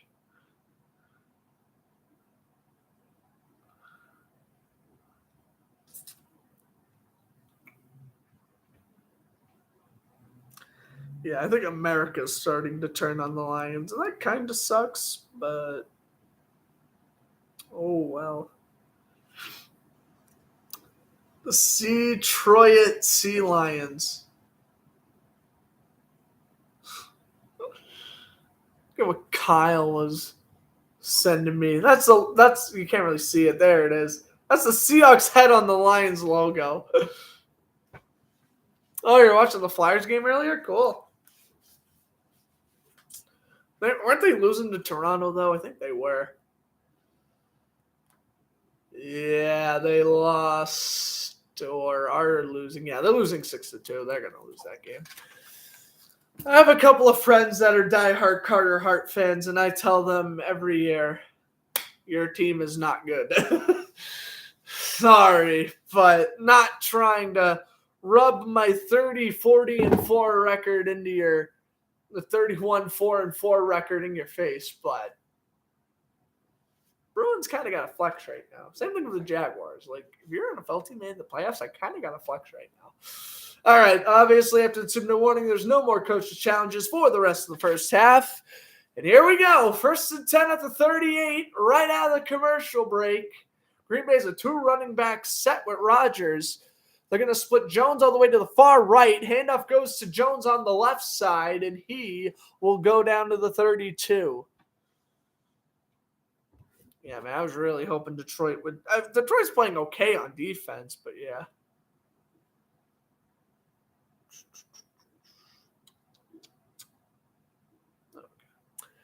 Second and 4 coming up. You love the Jacksonville Jaguars? No, Zoe. I love the Jacksonville Jaguars. I've waited 5 years for their playoffs, and I'm just so excited they're in the playoffs again. Second and 4, screen, Aaron Jones, fumbles the ball, and Detroit's got it. Detroit recovers at the 14. That is a fumble. That is a recovery by Will Harris. All right, Aaron Jones, protect the football, my man. You're already in field goal range. Here's your chance to go up 2 possessions. They cough it up. Stripped by one of the defensive linemen, and Harris comes away with the recovery. All right. Detroit's got another shot right before the half ends.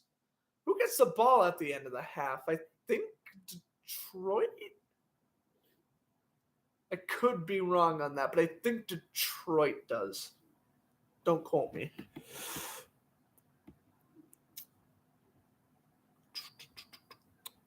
But now, bro, I mean, I keep on looking back at it. And my mother asked me the question today. He's like, Grant, be honest with me, which team do you love more, the 2017 team or this team?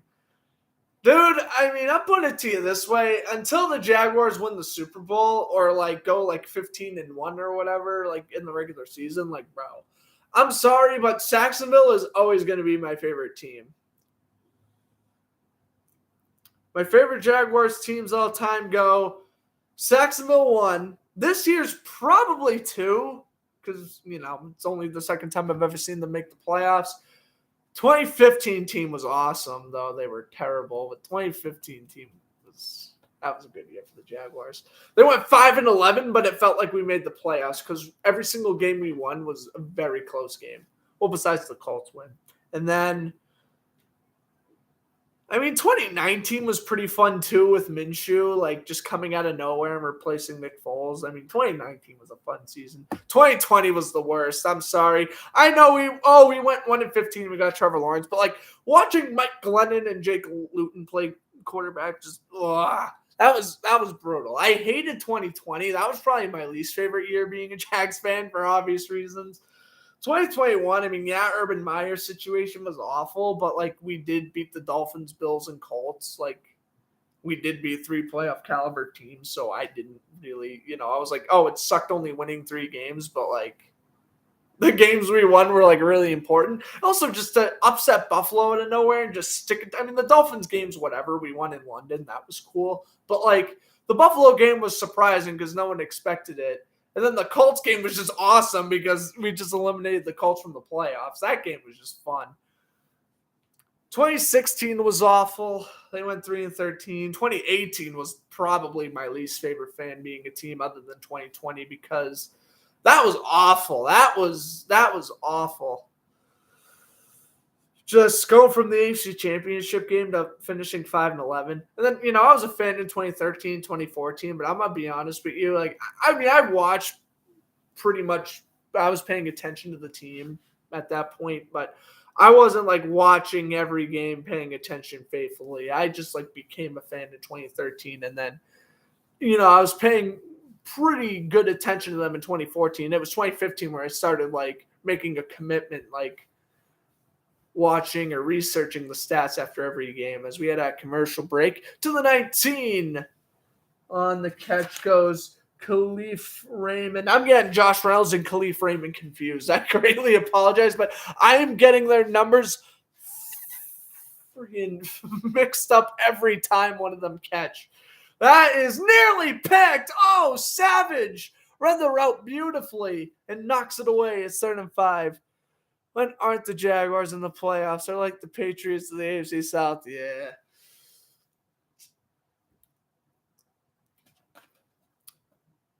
That was actually, you'll like this one, Tweet of the Hope. It was 2020 season. It was when the Vikings beat the Jaguars in overtime. And I remember that was like one of the few times where the Jaguars lost where I just remember being wicked happy because, at that point, Minnesota was in the playoff race. And, I was still a huge Kirk Cousins and Adam Thielen guy even back then. So I was just like, yeah, Minnesota deserved to win that game. A St. Brown gets a gain of 6 first down. Yeah, I do remember when the Vikings beat the Jaguars in 2020. That was one of the happier times. I was, basically I wasn't completely upset after we lost the game. I was just like, oh, well, I like Minnesota, and now Minnesota's playoff chances increase. Of course, they wouldn't make the playoffs that year because Mike Zimmer, but whatever. Appreciate the Vikings. G-Dog, that's a first. 1st and 10 at the 26. Goff under center, throws the screen. Swift, he needs a block. He got the block, and he gets 3 yards before stepping out of bounds. Yeah, even back in 2020. Well, I became a Cousins fan in 2017, his last year with Washington. And then I became an Adam Thielen fan in 2019 because that wild card game against the Saints that year, that was the game that made me into an Adam Thielen guy because that was back when I used to broadcast games on sportscaster.com and not YouTube. But that was probably one of the craziest games still to this date I've ever broadcasted, as that catch is caught by Khalif Raymond. First down for the Lions, and they still have all 3 timeouts, and they'll use one of them here. I don't know if you like your Fluff name. I mean, Fluff's fine. G-Dog, Fluff. I mean, everyone calls me Floodster, so I do appreciate you not calling me Floodster. Cousins could actually beat the Packers. This game wouldn't matter.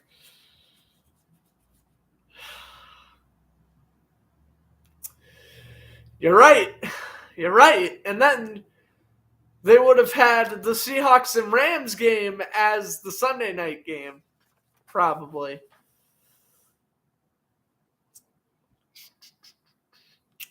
Alrighty. I wish the Seahawks and the Lions played later on in the year when they were both like equally matched. Like if they played in like week 12, that would have been a good game. Here's the Swift catch down to the 45. Seahawks good? I think the Seahawks are pretty good. Geno Smith just set the all-time franchise season passing yard record today. Kenneth Walker played great. The defense got a couple of interceptions off Baker Mayfield. Seahawks, I'm going to put it to you this way. Are the Seahawks great? No. Are they a playoff caliber team? Yes. Do they deserve a playoff spot more than the Packers? To me, that's not even a question. It's an absolutely. The Seahawks deserve a playoff spot over the Packers. Lockett and Metcalf, yeah, they both go over 1,000. And then did you see Tyler Lockett's touchdown catch today? Piece of art. 2nd and 5 for Detroit at the 45. Goff in an empty backfield. Throw is caught. Swift gets blockers down to the 37. And Detroit can use their last time out here. Instead, they're going to try to spike it. Assuming he's going to pass on drafting a quarterback. I would. You do not need to draft a quarterback. Geno Smith's playing great. No need to draft a quarterback if you're Seattle. Goff and shotgun. Throws incomplete for Brock Wright. And you can bring out Michael Badgley for another long field goal attempt. It's 5th overall. Yeah. If I'm Seattle, I'm trying to booster the defensive line or offensive line. Call a timeout. Well, I get what you're going to say, oh, why didn't Detroit call a timeout there? Listen, I'm 100% on board with this because you saved that timeout right now. Now, granted, if you called the timeout, you would have like 20 seconds left, but that's not besides the point. You snap the ball right now. You can throw at any part of the field, call a timeout, kick a field goal with a second left. We have a timeout called here by Green Bay. So both teams are down to 1. You're going to say, oh, Dan Campbell can't manage a clock. And you're right. In some cases, he can't. In that Buffalo game at Thanksgiving, he couldn't. And he also had a hard time doing it a couple of times this season. What was another example? I think it was when they were playing the Panther. Well, they weren't really in front in that game. I think it was the Buffalo game he had trouble with. And I think the Miami game, too, might have been another example.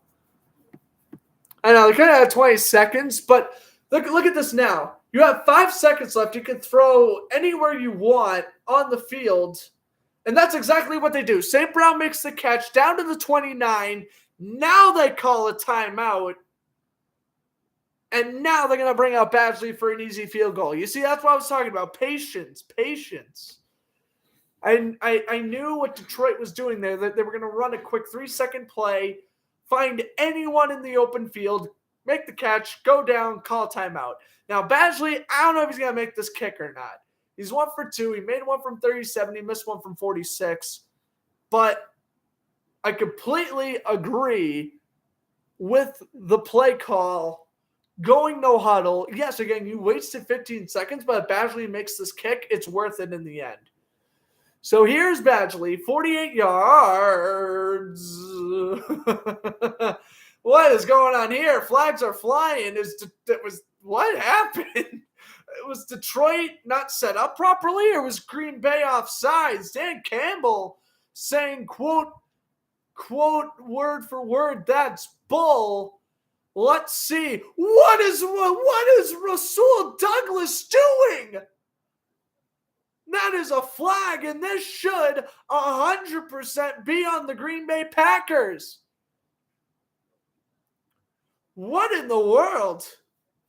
Yes, obviously. What is Rasul Douglas doing? That is a stupid penalty, personal foul. In hockey terms, they would call that a delay of game because that's essentially what that was. Matt LaFleur's upset. How? Look at this. The ball is yet to be snapped. Douglas right there. He clearly walks off sides. And he plays with the snap. Now, Badgley, he didn't make one from a little past this distance before. So I don't know why Douglas would do such a thing. Well, anyway, here's the 33-yard field goal, and Badgley makes it. So it is 9-6 at the end of the day.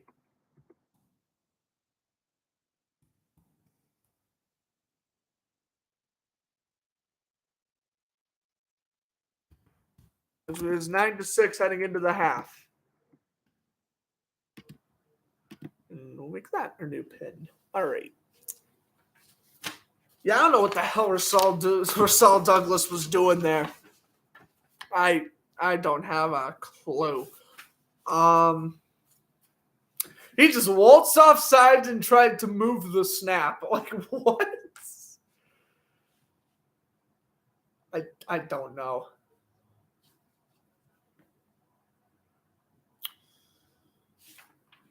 Alrighty. An hour and a half. Good. This game is going right on schedule. Hour and a half first half, hour and a half second. Jaguars game lasted just under 3 hours.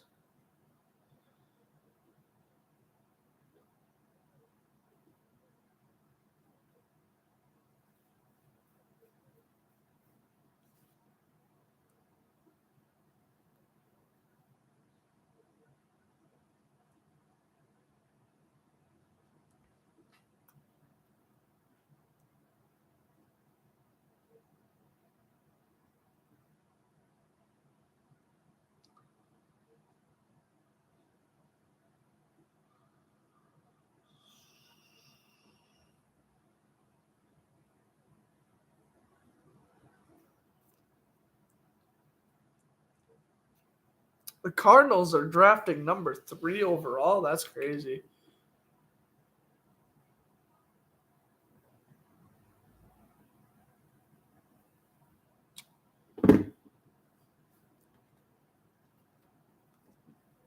Do I agree? Do I agree with what? Oh, the time but it ran out?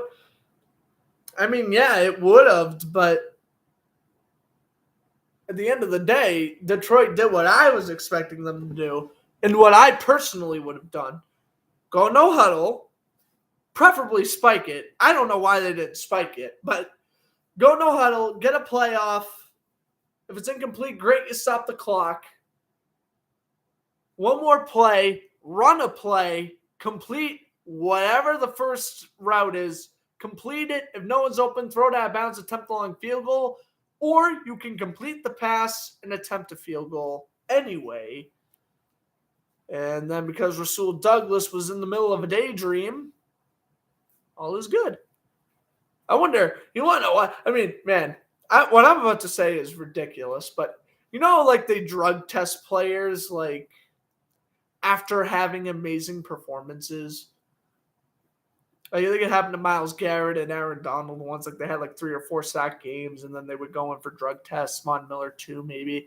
I want the NFL to potentially look into a drug test on Rasul Douglas and go into the mindset of his and figure out what he was trying to do. Because, when I broadcast these games on YouTube, I'm just watching the game off my TV on mute. But, oh my God, that was a pretty weird play. That was a really weird play.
Just going through Twitter, they're making fun of NFL jerseys.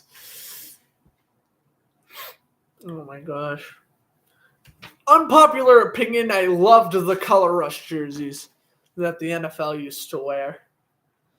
Alrighty, let's take a look at the NFL recaps here. So again, I've pretty much watched every game in the 4 o'clock window, and I pretty much have a gist of what happened. So let's recap from the games yesterday first. Chiefs and Raiders. Kansas City won 31-13. Patrick Mahomes set the all-time record for total yards by a quarterback in a season. Jarrett Stidham, he didn't play awful, but he threw a touchdown, but he also threw a couple of picks. He really did not look impressive. I think the Raiders need to target someone in free agency or the draft. The Jaguars defeated the Titans 2016, winning the AFC South for the first time since 2017. And yeah, that was a pretty fun game. The defense played incredible all game. They struggled in the first half, I guess. How are they going to stop Josh Dobbs? They let Dobbs go on the roll a little bit, but as the game went on, Dobbs, they applied more pressure. He got nervous. He made some terrible throws, and ultimately Jacksonville got some sacks, and it's 2016. Good win. Rashawn Jenkins, strip sack. Josh Allen returns it for a touchdown. Offense, Jaguars' offense is concerning me. Lawrence has only thrown 1 touchdown in 3 weeks, and he was shut down in the second half. So that is my one concern about the Jaguars moving forward, is how consistent is this offense? I think it's just they're going through a little bit of a rough patch. Obviously, Lawrence only played the first half against Houston, and they honestly weren't really pressured to score against the Jets. But that's the thing. Don't get complacent. Score.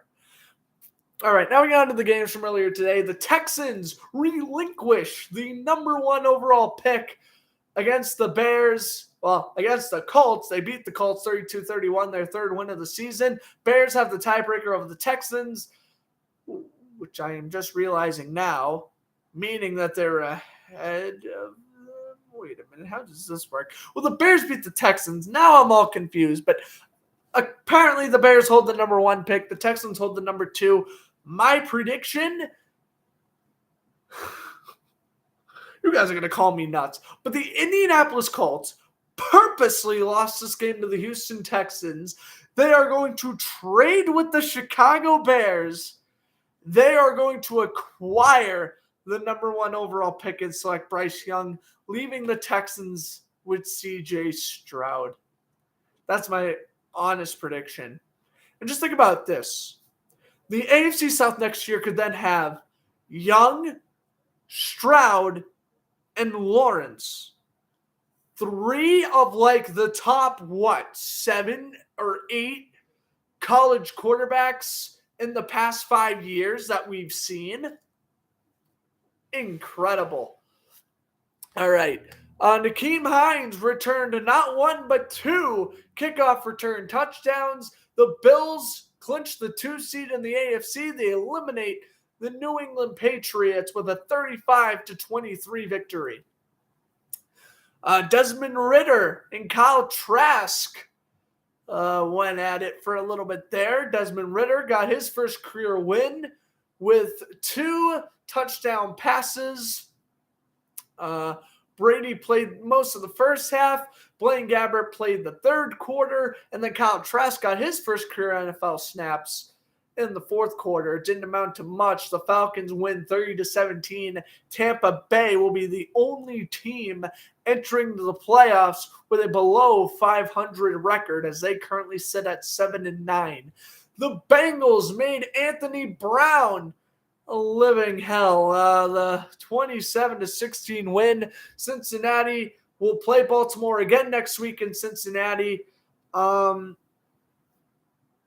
Very impressive win by the Bengals. Burrow, he only threw a touchdown, but their defense stepped up huge. They got a fumble recovery for a touchdown. Jesse Bates got an interception. And, Anthony Brown, he was an undrafted rookie. He didn't play horrible. He had over 200 passing yards, but he wasn't going to come out with the win. And, I think they just rested Huntley for this week. I don't know if Huntley's playing next week. I don't know if Lamar's playing next week. If I'm a Raymond fan, I'm praying Lamar is playing, because I don't think Baltimore stands any chance without him at the helm. The Steelers defeat the Browns 28-14. So since the Dolphins ended up winning, this game didn't mean anything. But Mike Tomlin continues his winning streak. He is yet... Since coaching the Steelers since 2007, he is yet to have a losing record with the head coach of the Steelers. The Vikings defeat the Bears 29-13. Again, thanks to the Bears' loss and the Texans' win, the Bears now hold the first overall pick. Nathan Peterman played the first half. Tim Boyle played the second half. They both sucked, as you'd expect. Nick Mullins was able to get a good chunk of playing time after a couple of Alexander Matheson touchdowns, and Minnesota was well on their way. The Panthers won 10-7 over the Saints. All I know is that Sam Darnold had a rushing touchdown and Eddie Pinheiro kicked the game-winning field goal. Moving on. Dolphins defeating the Jets 11-6. And I'm going to be honest with you, okay? Obviously, Mike White, he was dealing with the hip injuries. He didn't want to play a meaningless game. However, Joe Flacco is about to retire. And unless this was a sign of respect that Joe Flacco is retiring at the end of the year, unless starting Flacco in this game was a way to show your respect to Joe Flacco. Really? Why did you start Flacco? You have Zach Wilson and Chris Streveler. I get Zach Wilson's horrible, but in a situation like this, you got to let the kid prove himself. Same thing with Chris Streveler. I don't think he's going to be on the Jets next year, but you got to let the kid show what he's got after his impressive performance against Jacksonville 2 weeks ago. The fact that Streveler or Wilson did not get the start today absolutely baffled me, and that's why Miami won 11-6. Miami was dead to rights. If I'm a Steelers fan, I'm honestly upset right now. They're dead to rights starting Skylar Thompson. You limit their offense with Tyreek Hill and Jalen Waddle and Mike Gesicki in a strong running game to 9 points and you lose. This was a typical Jets game. Their defense played unreal and they lost because their offense sucked. I don't know why Flacco played. That's just my honest opinion. But congrats, Miami. You're in the playoffs. Have fun losing to Buffalo. Sorry, not sorry. Commanders defeat the Cowboys 26-6. And yeah, Dak Prescott played damn near all of this game. I am a little bit of shock that Washington won pretty convincingly, but Sam Howell won his NFL debut. He threw for a touchdown. He ran for a touchdown. Dak threw a pick six in the early second quarter, and it just seemed like Dallas couldn't recover. How can the Bills stop Tua? Tua's not even playing. It's probably going to be Bridgewater next week. There's no way they go with Skylar Thompson again. They're definitely going with Bridgewater next week if he's ready to go from that thumb injury. A couple of last games here. These games will be quicker recaps, but the Broncos upset the Chargers 31-28. Justin Herbert, he looked good in the first half, and then I don't know what happened, but Denver's defense stepped up, and they were able to get the win. Seahawks defeated the Rams in overtime, where the Packer lost. That'll clinch them the 7th seed. The Eagles clinched the 1 seed in the NFC with a 22-16 win over the Giants. Giants scored 2 fourth quarter touchdowns. Kenny Golladay got his first touchdown as a Giant, and so did Davis Webb as he got a rushing touchdown early in the fourth. Yes, the Eagles won, but I'm more impressed with the Giants that they were able to stick with the Eagles starters with their third strings. And the 49ers clinched the 2 seed with their 38-13 win over the Cardinals. J.J. Watt retires, just like how Larry Fitzgerald and Emmitt Smith and Carson Palmer and a lot of other great players have done in the past, retire as a Cardinal. Second half is underway, and Detroit will receive the football. A return from St. Brown is brought down by Sullivan at the 26, and that was actually Zylstra, on the return. So here we go, 26-yard line. We begin the second half. We are just coming off a 33-yard field goal by Michael Badgley. It is 9-6 home team. Again, they win. They are in the playoffs. You lose, Seattle is in. Winner goes to Santa Clara, Levi Stadium next week and takes on the 49ers. What'll happen and what should be an exciting second half? Nothing but field goals so far. 5 of the 6 that have been attempted have gone through. There's your scoring update. Crosby 3 for 3, Badgley 2 for 3. Goff throws, passes caught and incomplete. DJ Chark had it for a moment and then he dropped it. 2nd and 10 for the Lions. And DJ Chark, who's been targeted quite a few times, I don't believe he has a catch, or if he does have a catch, it did not go for a lot of yards as he's been relatively quiet. St. Brown has been as well. Jameson Williams, when used properly, has had himself a good game, though.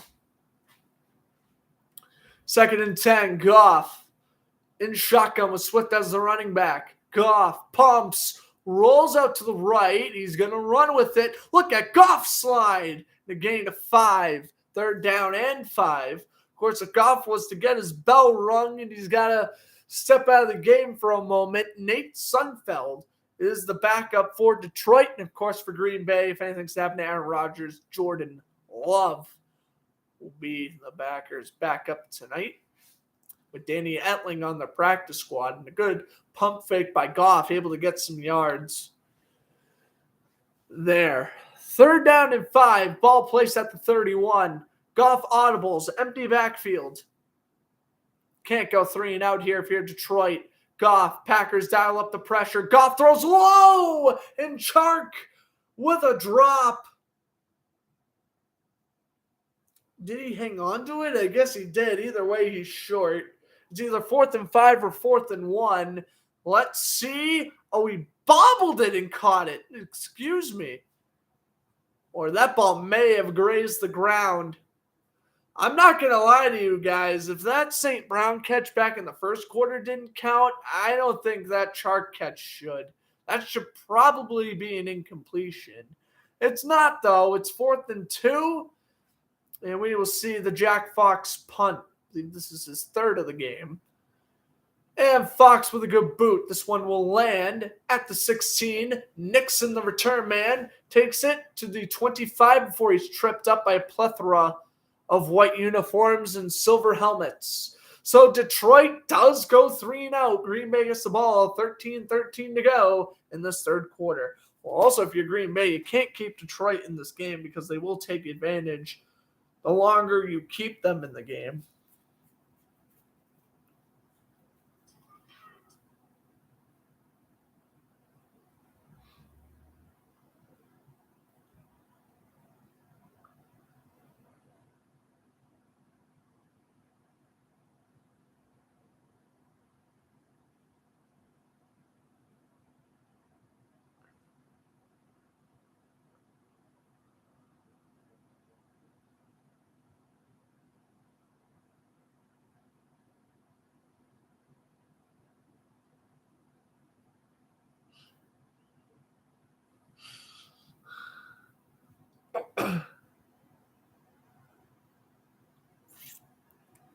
On defense, Aiden Hutchinson should have been a Jaguar.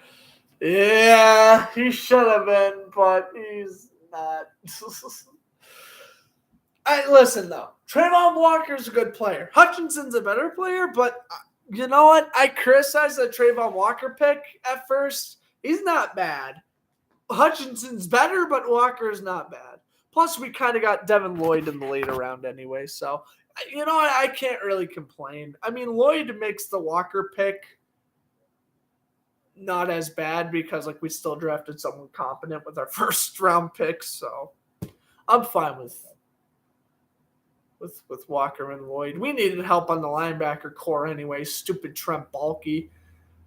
Trent Baalke did everything in his power to make sure the Jaguars were not a playoff caliber team. I mean, this is a team that, in terms of linebackers, we lost Telvin Smith because, well, he did some pedophile-ish things. That wasn't fun. And then we obviously lost Joe Schobert.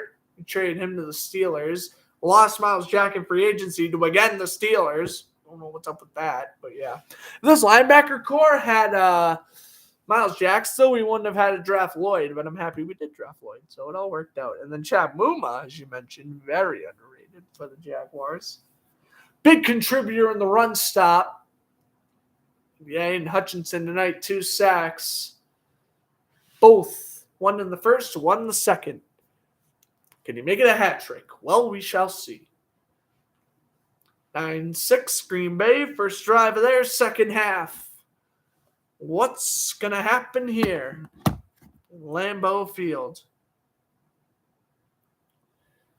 As it is 1st and 10. As we do my B-reel. Doing a B-reel on a live stream. Oh, that's a first. 1st and 10 at the 25. Rodgers fakes it to Aaron Jones. Rodgers is going to run, and he's out of bounds at 32. You got exactly 400 subs, I just realized. Yeah. I had 401 2 days ago. Who unsubscribed? I'm ready to go in the octagon. But, yeah, I mean, 400 subscribers is still pretty cool. I won't complain, of course. I'm very happy with this. I mean, considering I had 150 a year ago, this is awesome. I don't know, it was unsubscribing. I had 401 2 days ago, but I'm back to 400. As long as we don't go back to 395, I'll be like, hey, what the heck? But, one or two people unsubscribe and one or two people do subscribe, it all evens out. Aaron Jones, what a run out to the 48-yard line. That was a nice run. Aaron Jones, rookie out of the 2017 class. Drafted along with his fellow mates 2017 was such a good year for running backs. Christian McCaffrey, Alvin Kamara, Dalvin Cook, Leonard Fournette, Chris Carson, Austin Eckler, and of course Aaron Jones, Jamal Williams. Great year for running backs, 2017 was. Rodgers, handoff again to Jones. Brought down at the line. Hutchinson with the help of McNeil. Get the tackle. Emil McNeil with the tackle. Speaking of McNeil, I was very excited to see Jeff McNeil again on the Mets. I think he's going to have a pretty good season. Hopefully, if he bats anywhere around 270, I would be ecstatic. Honestly, the Mets would just make it out of the wild card next year. I'll be ecstatic. Let's just put it to you that way. Hopefully, signing Justin Verlander is all doesn't go to waste. 2nd and 10. Ball is placed at the 48. Rogers steps back, throws wide open Lazard. And they let Lazard get wide open, and they'll give him 14. First down Packers as we have 11 minutes to go in this third quarter. And this is why you get scared when Detroit goes 3 and out. You know Green Bay's offense is very explosive. They may not have the Adams or that weapons like Devontae Adams anymore, but Alan Lazard, great slot receiver. And I'm sure that was the Jaguars developing him into one. Kidding. Yes, Alan Lazard was drafted by the Jaguars. It really frustrates me. But, I mean, look at it this way. If we kept Lazard, then Zay Jones probably isn't on the team right now. So it all worked out in the end. Jones will dive forward, get a gain of 3, lost the ball, but he was down. 2nd and 7 coming up.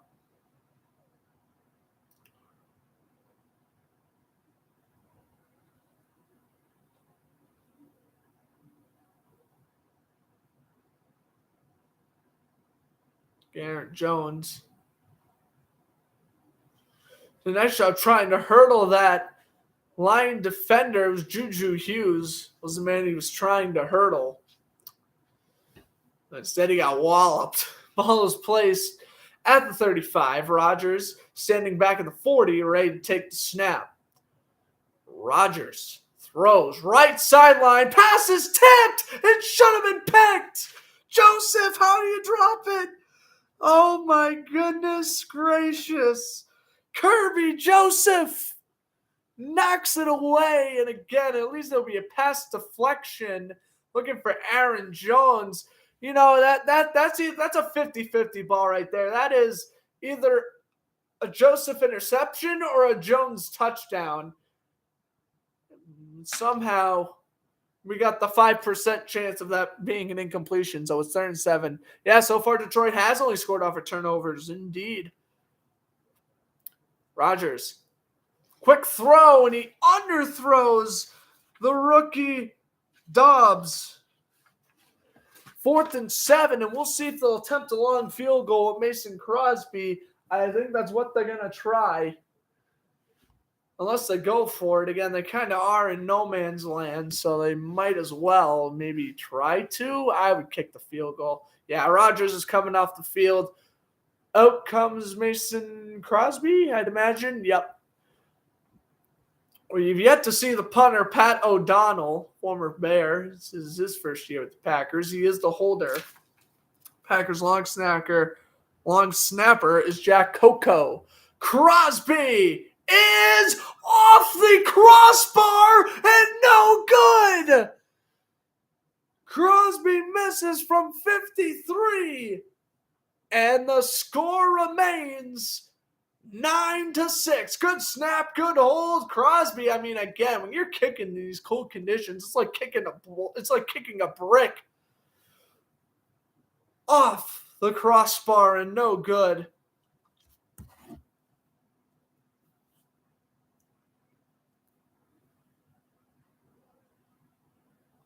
Huge, enormous break for the Lions there. Well, win or lose, Detroit is giving Green Bay all they got. I wish their offense was a little bit more consistent, but what are you going to do there? David Pastrnak has a hat trick? Am I reading this right? I knew it was 2-1 last I checked. Oh, yeah, it's 4-1 now. Krejci scored the other goal. Yep, Pastrnak. A goal and an assist. Pavel Zacha, 2 assists. Krejci, a goal and 2 assists. Brandon Carlo with a +2. Matt Grzelcyk with an assist. Hampus Lindholm, 3 shots on goal. Pastrnak got 6 shots on goal. Wow, Bruins doing a nice job.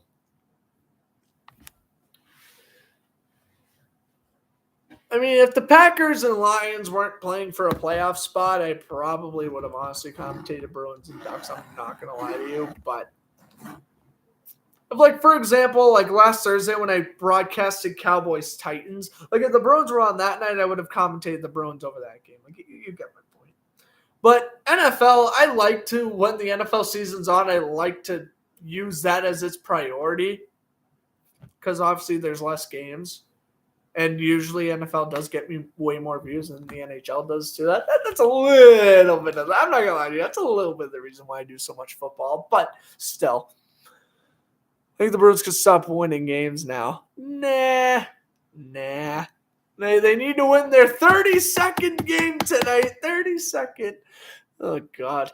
I heard Fleury, though. I heard Fleury had a temper tantrum after losing that game to Buffalo, though. I feel bad for him. Crosby have to say him getting too old. He doesn't have enough leg. Yeah. Crosby from like 5 years ago probably makes that kick. No problem. Speaking of Crosby not being good anymore, Cindy! Alrighty. Taking unnecessary cheap shots at the Penguins, probably. Actually, I can. The Bruins beat them in the Winter Classic, too. I can. Alright. He's taking a leave of absence. I heard that was a rumor. I didn't know if that was true or not. Oh, I hope he's all right.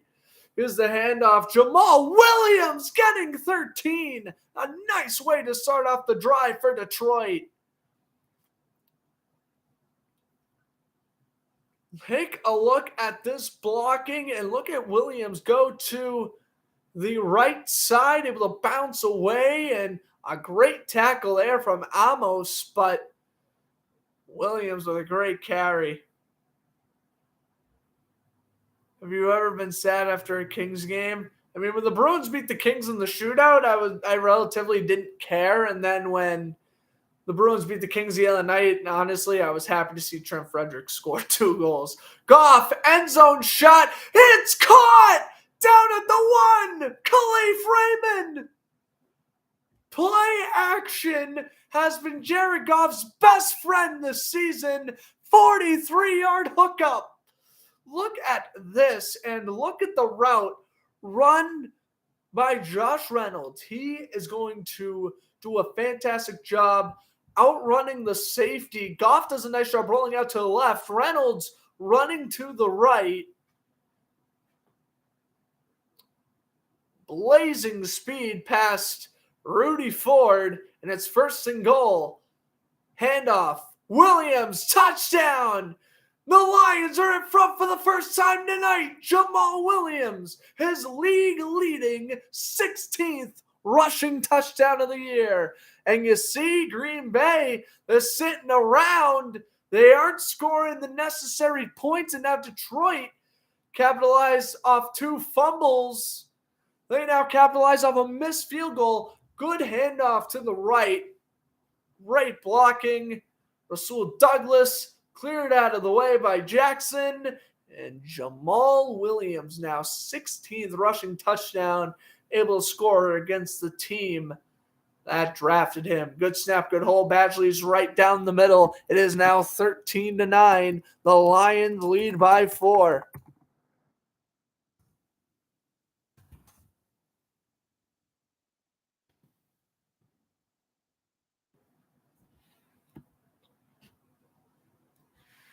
Oh my God, Detroit is leading. I honestly didn't think they were going to. But they are. Good for them. Oh, excuse me a moment. I am being incredibly lazy. Don't want to get up. Need to get a water. I should probably throw this one out. Jared Goff. Play action. Josh Reynolds. Yeah, that's how I used to play backyard football. I used to commentate my own backyard football games. When was the last time the Lions swept the Packers? 2018. And I mentioned that at the top of the broadcast if y'all were here for that. Never forget, the last time the Lions won in Lambeau Field was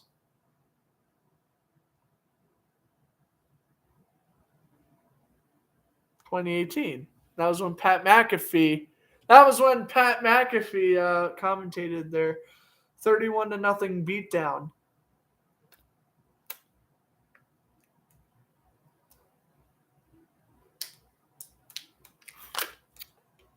Unless the Lions won in Lambeau last year. I don't remember. I might be sounding like an idiot. I probably am an idiot. I know so much football information. Everything gets jumbled up with each other. I type in Packers Lions 2021 and then the game and then the 13-9 score pops up. Bro, that's not what I'm Googling. I'm Googling their 2021.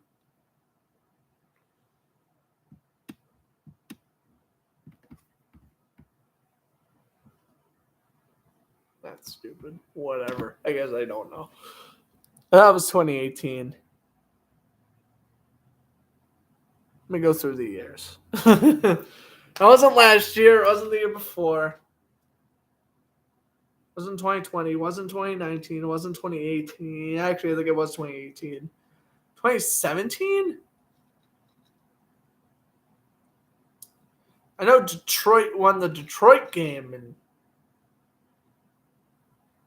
week 17 of that year, but I don't know what the Green Bay game was.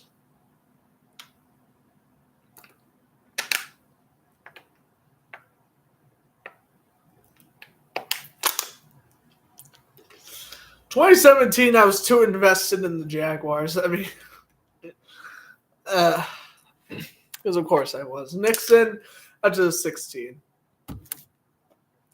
Like, yeah, this team's special for, like, different reasons. But, like, you got to understand, that 2017 team, like, at that point I was a fan of the Jaguars for, 2013? So that was my fourth year being a fan of the team.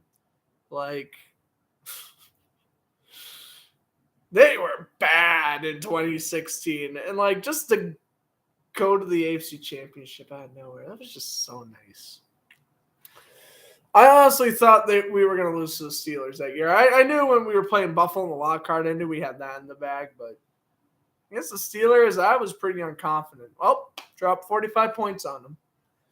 And maybe Jaguars can share some happiness this year with me as well. They already did. They clinched a playoff spot. That's all I asked for.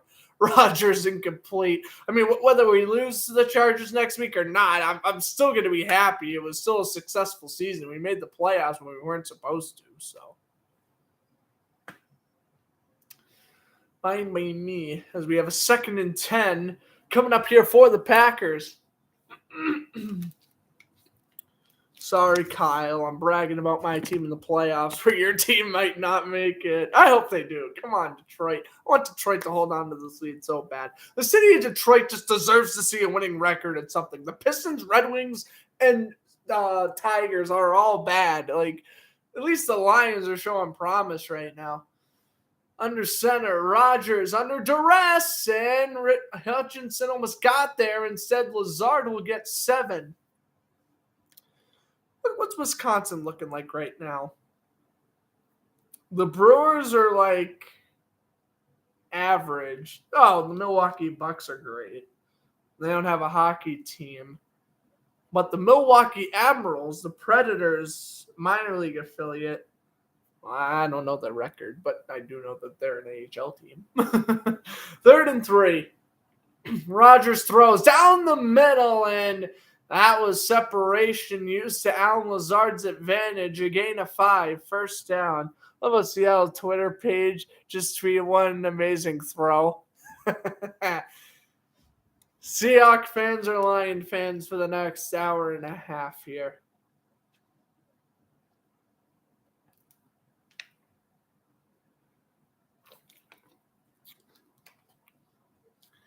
Kind of weird that an up north state like Wisconsin has a basketball team and not a hockey team. Yeah, I mean, who do you guys root for? Like, do you guys root for the Wild, or I don't know how that would work. Aaron Jones to the 33-yard line. Like, do you outright root for Minnesota? Like, would you? Do you root for Chicago? Like, is it like a mixture of like Wild, Blackhawks, and Blues fans? Like, I wonder. Or they're all just like Kraken and Golden Knight bandwagons because those are the newest teams. 2nd and 6. The Packers fans I know are, they're Wild fans. Yeah, it makes sense. Here's the handoff as Jones tries to dive for the first. It'll be 3rd and 1. Again, I know they lost to be able to hold, but I really hope you had a fun time at Lambeau last week. Again, man, I'm sorry they got destroyed, Minnesota, but you know what? At least you went. You know, that's got to be a fun time.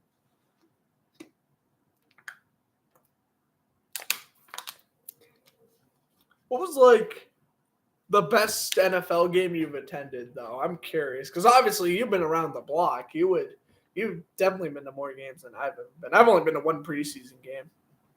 Maybe it was an experience and just wish we had some kind of a fight. Yeah, definitely. Rodgers up the middle on 3rd and inches, and they get 2. A first down off the QB sneak. Yeah, I'm curious. What's like the best like Vikings game you've ever attended? I'm curious. I'm thinking I'm going to go to my first NFL game next year. Probably going to go to Patriots-Chargers. I think that's the game I'm really interested in going to because the Jaguars aren't playing in Massachusetts or New York next year. So I got to wait another year to see the Jaguars, unfortunately. But yeah, I'll probably see Patriots-Chargers in the meantime.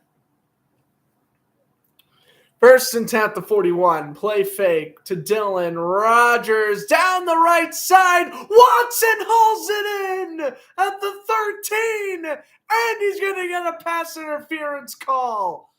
Rodgers doing his best deep throw. And is the rookie coming up enormous when they need him to.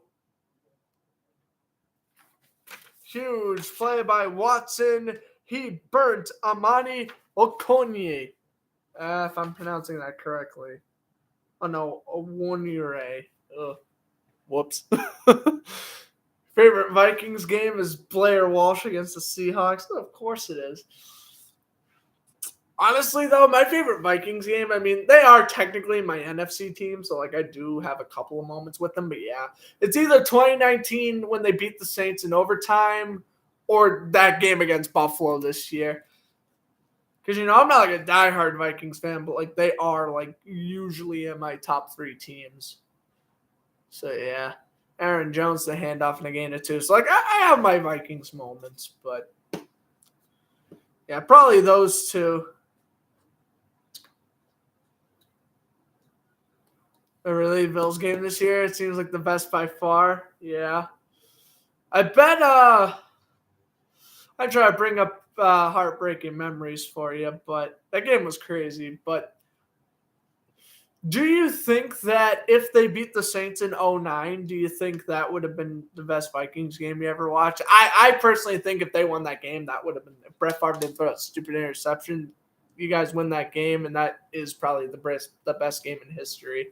As that passes, caught for the touchdown. Play action, throw to Allen Lazard. And right when the Packers score, they score right back. It's 15-13. Off the huge hookup to Watson. Play action to Dillon. They throw to Lazard. And the former Jaguar in the end zone, outrunning Jacobs. Probably right. Oh, if they beat New Orleans in 2009. I always forget about I don't know why I forget about the Minneapolis Miracle, though. Crosby does make the extra point. I don't know why I always forget about the Minneapolis Miracle, but duh. Isn't that the best Vikings game? That's the best Vikings game I've ever seen. That Bills game was nuts, but duh. Stephon Diggs, hello. I always forget that game exists for whatever reason. It's like literally the greatest playoff game like I've been alive to like watch, and I always forget it. I'm going to tell you why I always forget about that Vikings-Saints game, all right? It's because the Jaguars won earlier that day, and I don't – listen, as much as I care about the Vikings, not damn near as much as this team right here. So guess what? I'll tell you why I always forget the Minneapolis Miracle happened, because it happened on the same day the Jaguars and Steelers game played. That was the 1 o'clock game. Those Saints and Vikings was the 4 o'clock.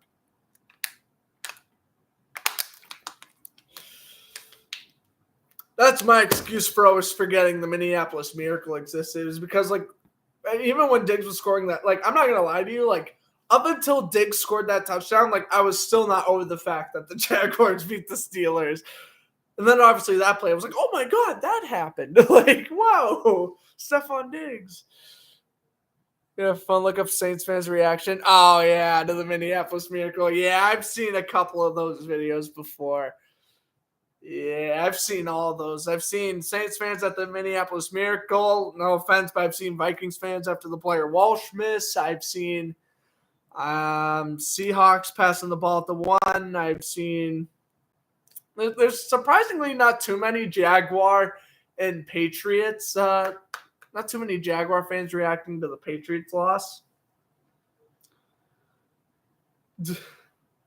Oh, my bad, Kyle. That's right. Oh, I mentioned the Blair Walsh kick too. Get over it. But anyway. Now, bro, I'm trying to think what my immediate reaction was. When it was 4th and 14 and Gilmore knocked down the pass intended for Dede Westbrook, I was just kind of sitting there in shock, like, oh no, like, we're going to lose. But, like, I didn't have that mindset yet. And then it was when, who was it? James White or Dion Lewis? I forgot which one it was. I think it was James White. He got the first down with like a minute left. At that point, Jacksonville was out of timeouts. And I think it was on 3rd down too. That's when I was crying. I was in shambles. I think that screwed me up for a couple weeks. Like, I'm not going to lie. Like, usually I root for the Patriots when they're in the Super Bowl, not that year against Philly. And I hate Philly. And I was rooting for the Eagles because I just couldn't root for the Patriots after they beat my team. I just couldn't. Oh, man. That was... Don't worry. 2022 Jags are going to make me forget about that when we host Lombardi in about a month. Kidding. Here's the return up to the 26. Nah, bro. I just remember because I was over at my friend's house too with a couple of Patriot fans. So like that was brutal. But like they actually felt bad for me because like I was sitting there crying, dude. Like I was crying for at least 45 minutes after the game. I didn't even watch the Eagles-Vikings NFC Championship game. The Vikings at that point, yeah, they were still probably like in my top 5 teams. I wanted Minnesota to win, but like I couldn't even watch that game. Like I literally could not watch football the rest of that day or literally up until the Super Bowl because I was just like, whenever someone mentioned the NFL, I just got so sad. Here's Williams up the middle down to the 36-yard line. And of course, I wouldn't get to see a playoff game all the way up until next week. And it's just crazy to think about because, again, I was in my first year of high school the last time the Jaguars made the playoffs. Now I'm in my first year of college. Times have changed.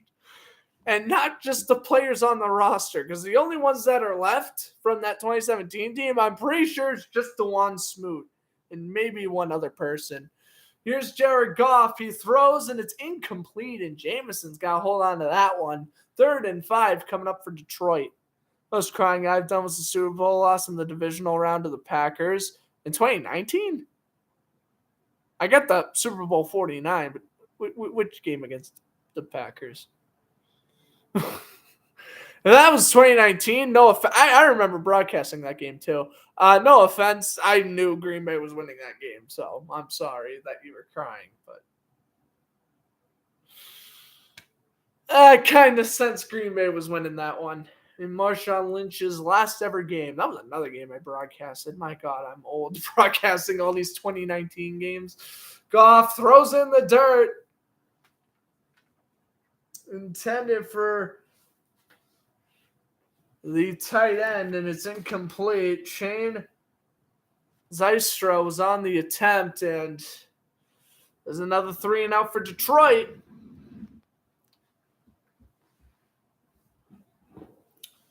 Yeah, I don't really cry much during sporting events. Like I get like mad like whenever the Bruins was in the playoffs every year, but like I don't cry. The only time I really cried was, Jaguars Patriots was bad, and then I wasn't crying really when the Bruins lost to the Blues in 2019, but like I was pretty like sad, but I wasn't like crying. Balls out, Packers recover at the 24. And that's where Green Bay will start off their next drive with 2:18 to go in the third. And I just realized after this year, I've been broadcasting the NFL online for 4 years. 4 years.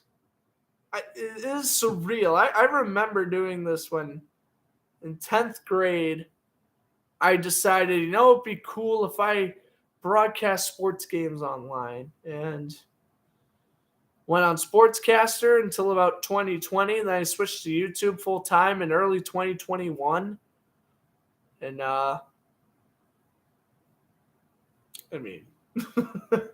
it's crazy, man. I started this, that was the year 1920. It's the first year I did it. When, of course,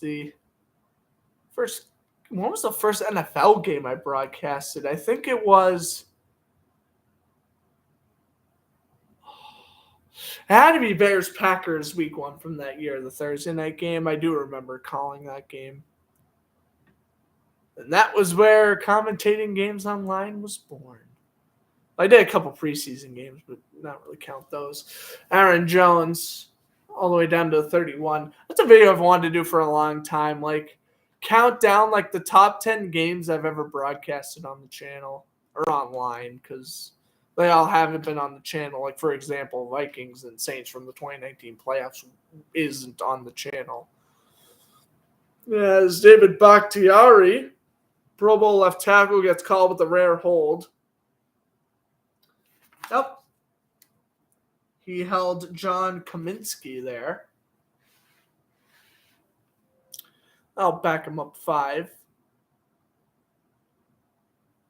Maybe I'll try to do my top 5 list during the next commercial break. I'd be lying if I didn't say that both Jaguars Cowboys and Jaguars Titans might be on that list. Maybe not Jaguars Titans from last night, but Jaguars Cowboys definitely would be. All right, 1st and 20. Rodgers takes the snap. He steps back. He's going to load it up down the left sideline, and he's intercepted. Picked off. His 12th pick of the year.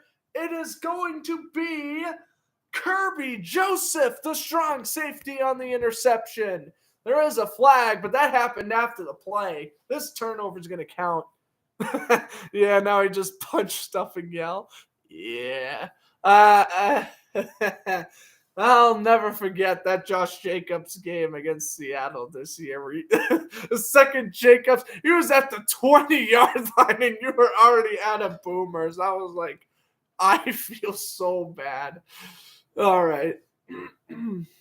Anyways, we have a flag against Detroit, but again, this was after the interception. Hands to the face by Kaminsky, so the pick's going to count. And that is a nice turnover for the Lions.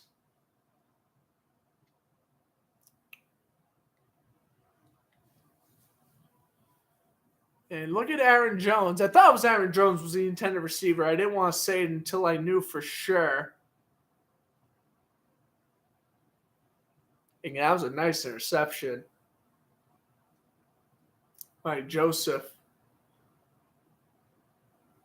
And so I guess Green Bay does keep the ball at the 21. Is that because the penalty happened before the pick? That's stupid. Here's a handoff up the middle, and A.J. Dillon goes down to the 30. So they don't get the turnover because the flag was down before the interception. I originally thought it was after the play, and I still thought that, even if it happened right before the play, they still ran the play. So I thought the pick was going to count. It doesn't. And so Kirby Joseph will not get the interception. Instead, A.J. Dillon gets a gain of 9, and here we are. 2nd and 1. As we approach the final minute of this third quarter, this game is flying by, I feel, for 2.5 hours. Dillon is going to lunge for the first, and he's got it. First down, Packers.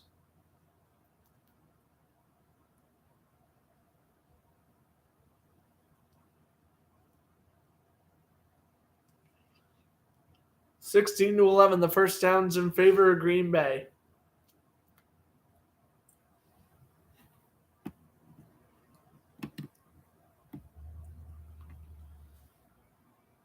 Packers down to 30 seconds. They can snap the ball one more time this quarter.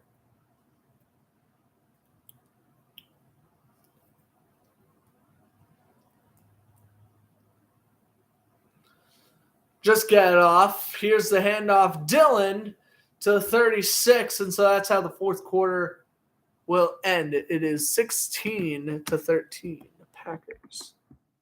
It told me to change the pinned comment. My apologies, guys.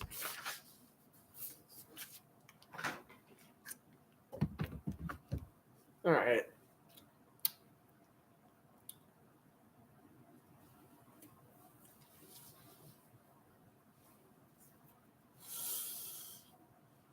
All right, so we're at the end of 3. Packers up 16-13.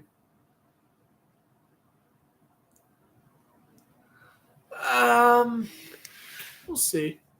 But yeah, I think right now I want to, as we are about to wrap up the 4th regular season, me broadcasting on social media, I want to count down my top 10 favorite NFL games. I would do regular broadcasts, but I think that'll just be for a different video. Also, like, there's a lot of like Bruins and like Red Sox games that I would have to go through as well, and I'm trying to not think about those right now. So we're going to do the top 10 NFL games that I've called on YouTube. These are full games. This isn't red zone or anything like that. This is strictly full games. Number 10, I'm going to go with Jaguars-Patriots from last year. Now, that game was horrible. It was 50-10. The Patriots absolutely slaughtered Jacksonville. But it was just the aspect of, wow, it was the first time I got to call my hometown team versus my favorite team. The game sucked, but hey, New England won. They clinched the playoff spot. Good for them. Number 9, going all the way back to the 2019 season. I'm going to count games I fully broadcasted too. I'm going to go back to the 2019 season. And that was when I broadcasted Raheem the Dream Mostert and his 200-plus rushing yards run all over the Green Bay Packers, making Super Bowl 54. 49ers Packers is at number 9. Number 8, I will go with, because there's a lot of great games, again, that I broadcasted, but I had to stop midway through because they were primetime games. But number 8, I'll go with Jaguars-Packers 2020. Now, that was brutal to lose, and honestly, if Jake Luton didn't play that game, the Jaguars probably win. But that was a fun game to broadcast. Keelan Cole, he had a punt return touchdown. Aaron Rodgers had himself a day. And yeah, it was just nice to see like the 1-9 Jaguars stand with like the number 1 seeded Packers. It was awesome to see. What's up, Dustin? Thanks for stopping by. Fourth quarter, just about to get underway. There's 10 through 8. Number 7, if I had a... Number 7. Maybe Bills Chiefs from this year's regular season. The only NFL game I actually commentated from a college dorm, but 1 of 2. Bills Chiefs from this regular season would probably be number 7. And 2nd and 6, as we begin the fourth quarter, I'll continue that list later on, or maybe I'll just make that a separate video in general. I'll put more thought into it. Incomplete for Dobbs. And what is your biased and unbiased Super Bowl prediction? My unbiased Super Bowl prediction is that will be 49ers Bengals, and my bias, Jaguars Vikings. Bias is Jaguars Vikings because that's my AFC versus NFC team, but in general, I think it's going to be Bengals 49ers. For our third time in history, of course, in 82 and 89, they both faced off in the Super Bowl.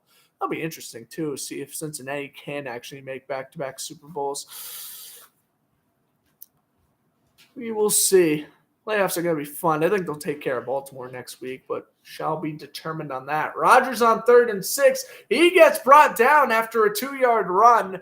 So here we go. 4th and 4. We're going to see a punt from Pat O'Donnell for the first time tonight, and that is huge.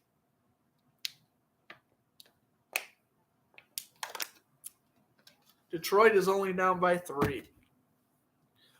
Also, Dustin, like this, but I would not mind Jaguars-Giants. I have about 4 other friends. I have you and about 4 other friends that are Giants fans. And so, I'm not going to lie. The Jaguars were to beat the Giants, and I get to gloat in front of a couple of my friends. That would be pretty awesome. Here's the punt from Pat O'Donnell. But no, I would rather play Minnesota. Just so if the Jaguars were to play Minnesota in the Super Bowl, that I would be the least heartbroken if we lost to them, basically, is what I'm getting at. So as Detroit gets the ball in the early 4th quarter again, just want to remind you that the 7th seed is at stake here. If the Packers win, they clinch a playoff spot. If the Lions win or tie, the Seahawks clinch the 7th seed. So Lions win or this game ends in a tie. Seattle, they've already beaten the Rams today. They are in the playoffs. Packers win, they're in. Detroit gets their first winning record since 2017. Still needs to work on their secondary, but they're without Hamlin and Hyde. Patriots expose them. Yeah, I agree. Kitty not roaring. Not yet, John. We'll give him time. Goff throws. Caught. St. Brown, a gain of 14. What did I say? Give him time. Rama St. Brown. Nice work.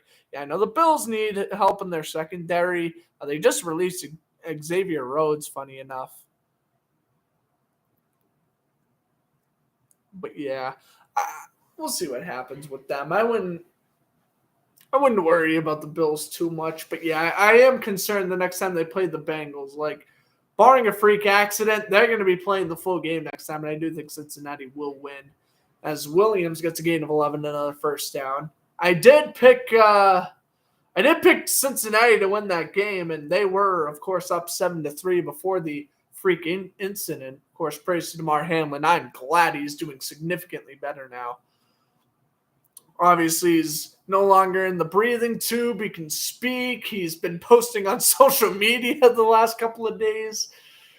He was very thrilled when Nyheim Hines returned that kickoff for a touchdown today. Let's just put it that way.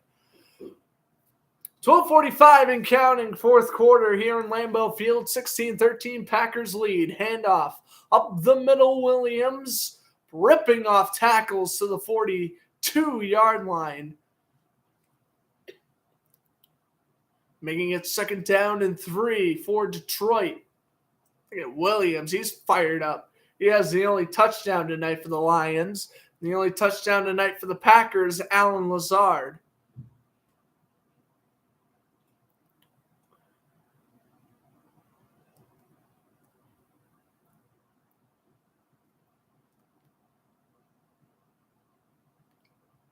Second down and 2. Fakes the handoff to Swift. Goff throws the screen to Swift. He gets the block. DeAndre Swift needed 2, and he got about 8. First down, Detroit. Your brain hurts? Yeah. Rough Seattle to this game, yeah. Yeah, that was me yesterday. My brain was hurting throughout that Jaguars game, too. I feel your pain. It's just like, you're so nervous because you just want your team to make the playoffs. And it's just like, especially in your case, like at least with my case, it was essentially win or in. I mean, Seattle's case, they won, and now they have to pray for a Packers loss. Like, I get it. This is even more stressful because your team's not even in control of what they can and can't do. Swift gets a yard. Slayton with the tackle. He's been in and out of defensive tackle all year, doing a nice job with Kenny Clark, stopping the interior run. And look at Clark there. Easy work of the rookie out of last year's class, Penei Sewell. It's just to the top 7 teams regardless of division. Yeah, I agree with that. It should be just like the NBA. I agree with that. Yeah, then there's no point in the divisions, but the NBA does that. They just have the top 7 teams just go in, and that's probably the best thing. Swift tried to hurdle and it failed miserably. 3rd and 9. And speaking of snacks, Kyle, Damian Harris. He played on both the Packers and Lions. What's up, Brandon? Thanks for stopping by. Dark Thunder 21 raid. Oh, well, I appreciate Dark Thunder 16 for bringing people over here, I guess. I'm not too familiar with his channel. But 3rd down and 8. Here's the handoff. Swift takes it to the left, and he's going to be brought down at the 26. 4th and 3, and I'd imagine we'll see a Michael Badgley field goal. Try to tie up this football game. Unless Campbell keeps the offense out. Oh, the offense is staying out. Oh, boy. They've attempted 76 4th downs, most in the league. It is 4th and 2. They're going to pass up on the tie. Goff takes the snap. 4th and 2, and they got it. Needed 2, got 3. Jameson Williams. No, they do not try to draw him off sides. They throw the short pass, and it pays dividends. I would have gone for the field goal, but Detroit, nothing to play for. They want to win for Seattle, and DJ Chark wide open on the left side, able to create separation from Jari Alexander. And by the way, Alexander, he having a very quiet night tonight. First time I mentioned his name since the first quarter, I believe. And Detroit's got a 1st down. Pitch goes to Swift, and Swift cuts up to the left side, gets another 1st down. Detroit is at the 10. Here we go. Detroit trying to sweep Green Bay, trying to send their buddy Quandre Diggs into the playoffs. Michael Jackson, Godwin Igben. The running back, Godwin I. Kyle can type the name in the chat, but a lot of former Lions are on the Seahawks, and they're playing for a lot of those men right now. Under 8 minutes to go, 4th quarter. Goff throws to Swift. Swift down to about the 9-yard line. And he is slow to get up, Swift. Uh-oh. They're going to check on him. Jimmy B, thanks for stopping by. Dark Thunder 16 raid. Who is this man?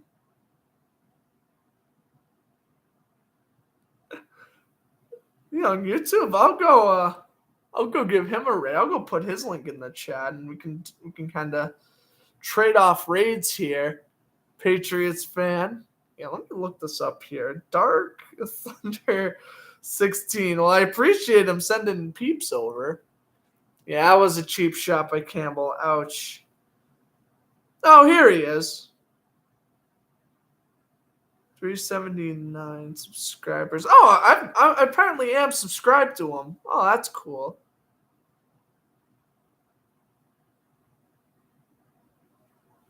I guess I've been subscribed to him for a while. Okay. Here's what I'll do. If y'all want to give Dark Thunder a little hi, just say Fletcher Sports Zone sent you here.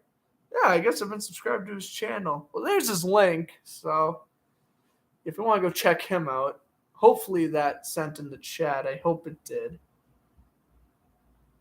Oh, I don't think it did. Hold on a second.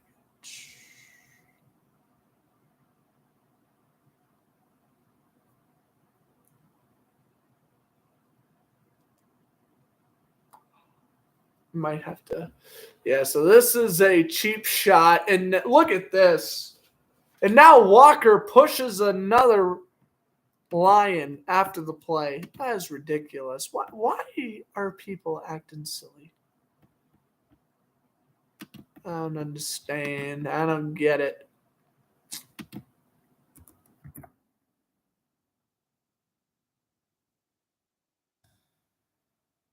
Oh, we have an ejection.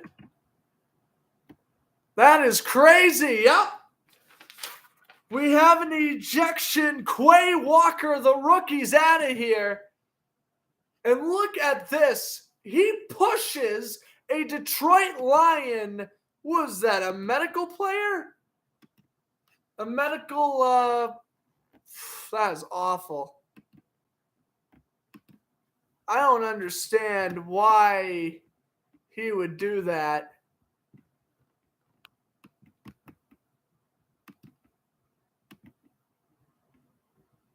Oh, by the way, there's Dark Thunder 16's link if you want to go stop by after this drive. Just let them know Floodster sent you. As first and goal, here's the handoff to Williams. It's kind of good. I'm doing a little trade for trade on the raid. Hopefully he doesn't mind me rooting for Detroit tonight. I mean, really, I'm a Jags fan. I don't really care who wins, but the Vikings fan in me is rooting for the Lions. I'll use that as my excuse. But yeah, Walker 100% deserved to get ejected there. And speaking of the man who gets to tackle his replacement, Isaiah McDuffie, guess what college he went from? Boston College. Loved Isaiah McDuffie with the Eagles. All right, second and goal. Handoff goes. Williams powering his way. Oh, they're trying to push the pile. He's down at the 1. He's looking for his second touchdown of the night. Third and goal. Come on, Detroit. Williams, I thought he got over the line. I guess he didn't. Maybe the ball never fully crossed. That's probably the case. That was in. I thought so as well. I just checked the replay. It looked like it wasn't, but whatever. Third and goal, as we now have 6 minutes to go in the fourth. Goff under center. And he calls a timeout as the play clock was running down. And while Detroit calls a timeout, maybe worth a coach's challenge, throw a little red flag. Matt LaFleur got away with a questionable challenge back in the first quarter. Maybe Detroit can try to use one to his advantage here. As Walker heading to the Green Bay locker room, he is so upset. But, I mean, what did he expect to happen? Him to not get ejected? He touched a medical personnel. You're going to get ejected. I'm sorry, but that's how it rolls. Oh, man. Third and goal. Just under 6 minutes to go. Williams, the running back. Goff under center. Puts the tight end in motion. Handoff. Williams is in for his second of the night. Detroit is up 19-16. Capping off an 8-minute, 13-play drive. Round of applause. What a drive, and we are going to have ourselves a ball game in Lambeau tonight. Williams, his second rushing touchdown of the night. Puts Detroit up by 3, now 4, as Badgley nails the extra point. All righty. Hey, we have it. It is now 20-16 Detroit.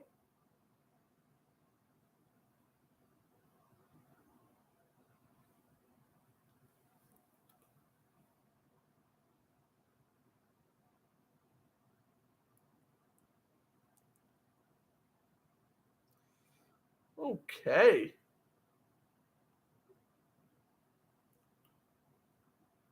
Also, Patrice Bergeron hit 600 assists tonight. That's pretty cool.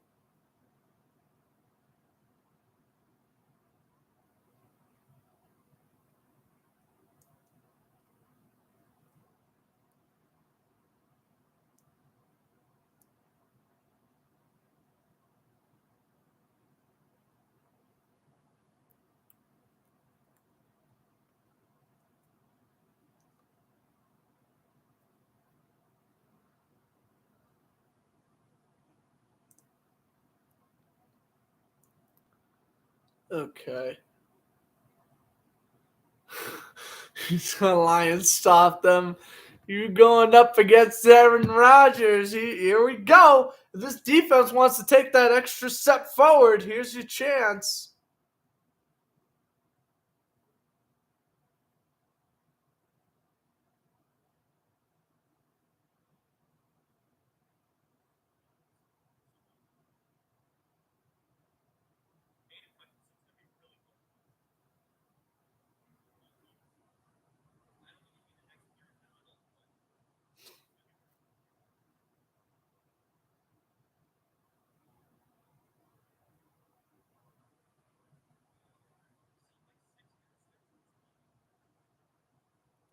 All right. Lovie Smith got fired on the ground in my living room praying. Are you doing the Tim Tebow pray? Lovie Smith got fired, really? Why would they fire him? I don't agree with that. Well, if he did, he did, but. Yep, he did. Wow. So, what? You're telling me that the Texans have now 2 coaches in 2 years fired? Last year it was David Culley, and now it's Lovie Smith? Stupid. Houston, build a foundation.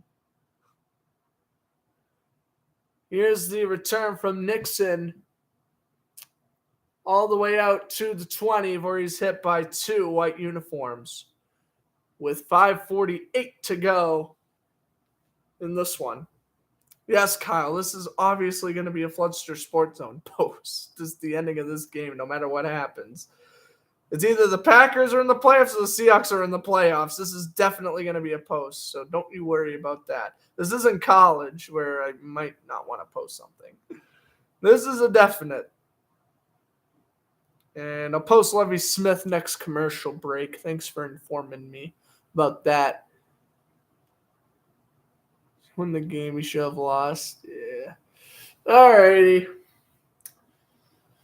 At the 21, Green Bay's got it. Aaron Jones in motion. They're up by 4. Detroit, can they hold on to this lead? Rodgers dumps it over to Jones. Jones is going to pick up 7. 2nd and 3 coming up.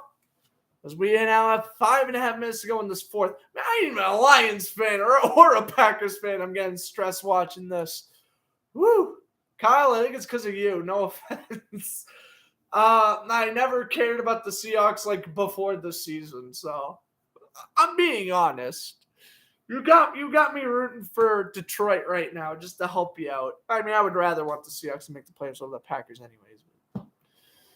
Handoff up the middle. Jones is stuffed. What a stop by McNeil. He is doing a great job in the second half. So the Lions win. They make the playoffs. Now, if Lions win or tie, Seattle's in.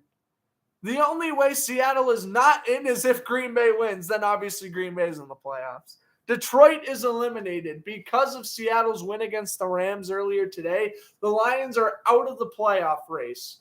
But they said they were going to play spoiler, and look at what is happening with 4.5 to go. Rodgers on 3rd and 2 in shotgun. He wants to audible. Dillon, the running back, he throws the screen. Watson, he gets the block and a first down and a gain of 4. Detroit Sea Lions, yeah. It's because the Seahawks beat the Lions in the head-to-head matchup back in week 4. That's why Detroit was eliminated.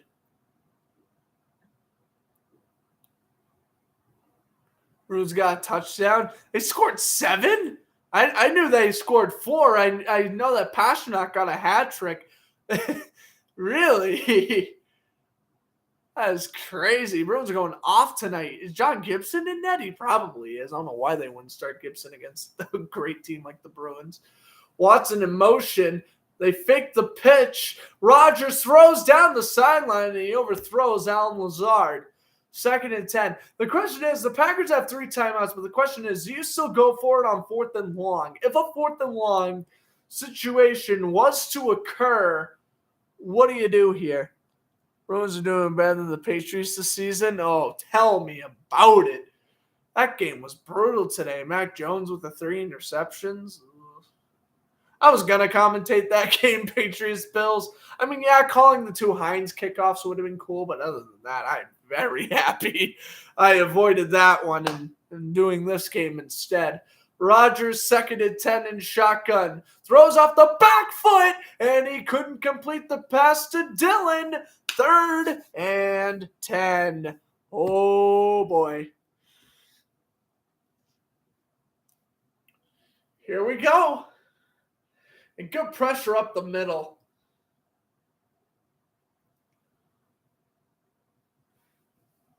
Detroit is playing their hearts out like they said they would. They don't want their heated rival in the playoffs. And they apparently want to make the pass as easy for the Vikings as possible. Here's Rodgers. Throws deep on 3rd down. Passes intercepted. Joseph! He had an interception in the 3rd that was called back due to a penalty. He's got the pick now. And Rodgers throws it deep on 3rd down. And what an interception and an enormous momentum shift.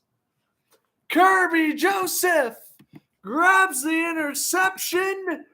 The rookie cornerback with his 4th interception of the season. And you get touchdowns in hockey? That's a good question. All right, I can post the Lovie Smith firing on Instagram now.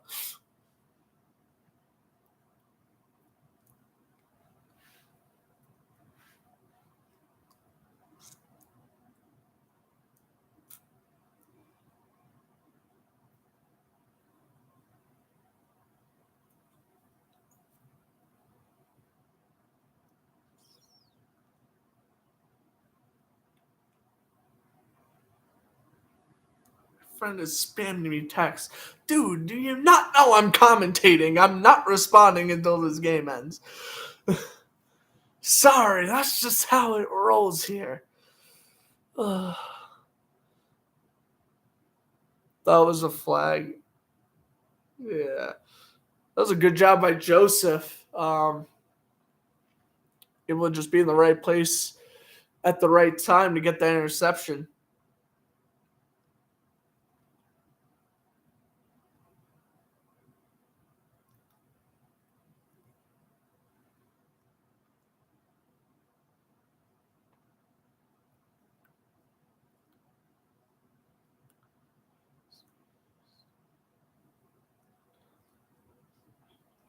Texans football, hashtag Texans Nation, hashtag let's go Texans. Oh my god, I got filling all the friggin' hashtags now for the Texans post. I'm being lazy. Okay, that's good enough.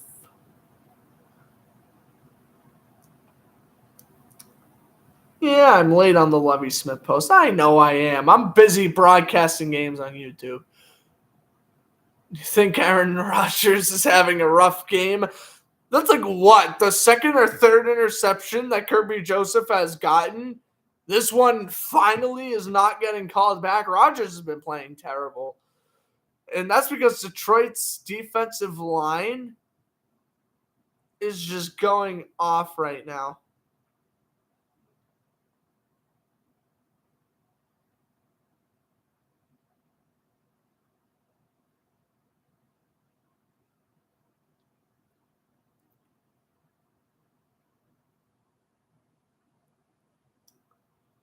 The Packers would trade the Jags Rodgers for Lawrence. Would you do it?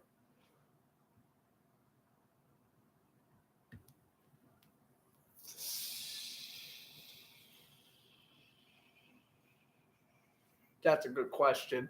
Brown with a gain of 12. I can't believe I'm saying this. Right now in 2023, I would not accept a Trevor Lawrence for Aaron Rodgers trade. No offense, I think Aaron Rodgers, this right here was the year that he's going to really start to hit the decline. And right now is where Lawrence is about to skyrocket. So, honestly, right now, I'd leave things as it is.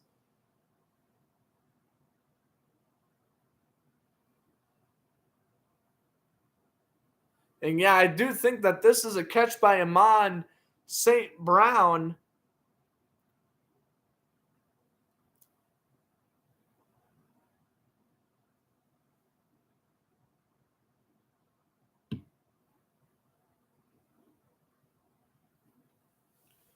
And yeah, I didn't think it was a catch, but at first, but it clearly is. It had bounced off his legs, and it's going to be a completion. A gain of 8 for Williams now.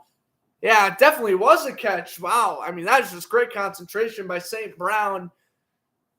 I mean, I don't know if he knows that, I can just pin the ball to my leg and it's going to count. Well, ball never touched the ground. It's going to count. That was an amazing play by St. Brown. Yes, it does. Well said. Well said, Tweedle the Hope. Yep, you you were saying what I wasn't gonna say. Yep. Pin that ball in between your legs.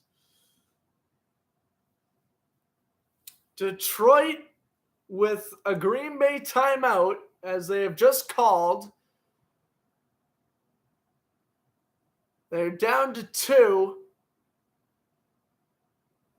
And ladies and gentlemen, we could be seeing the Detroit Lions win this football game. And the Packers regretting letting Jamal Williams go, I would imagine, but A.J. Dillon's playing really good, so I don't know. Packers, it looks like they jumped off sides, but will they call a false start on Detroit? They're going to call encroachment on Green Bay. That's a first down. Wow. And it's the rookie Wyatt they penalize, who's had a decent showing tonight.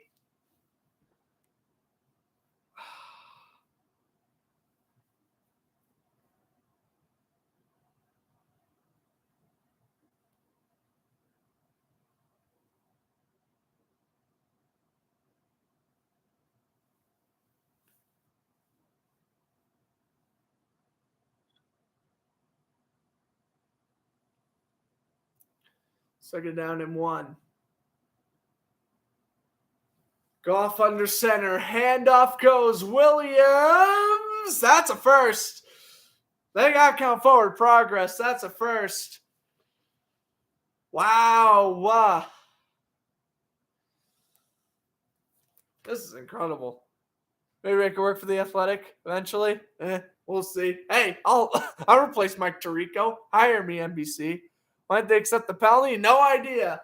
But they got the first down anyway. Yeah, Wyatt jumped way off sides. I don't know why they wouldn't accept the penalty. Green Bay just called their second timeout. But, yeah, I mean, Green Bay, they're down to 1 timeout plus the 2-minute warning. It is a first down. Maybe Skip Bayless could be my mentor. If they were to ever pair me up with Skip Bayless, Colin Cowherd, or Chris Sims, I'm walking right out that door.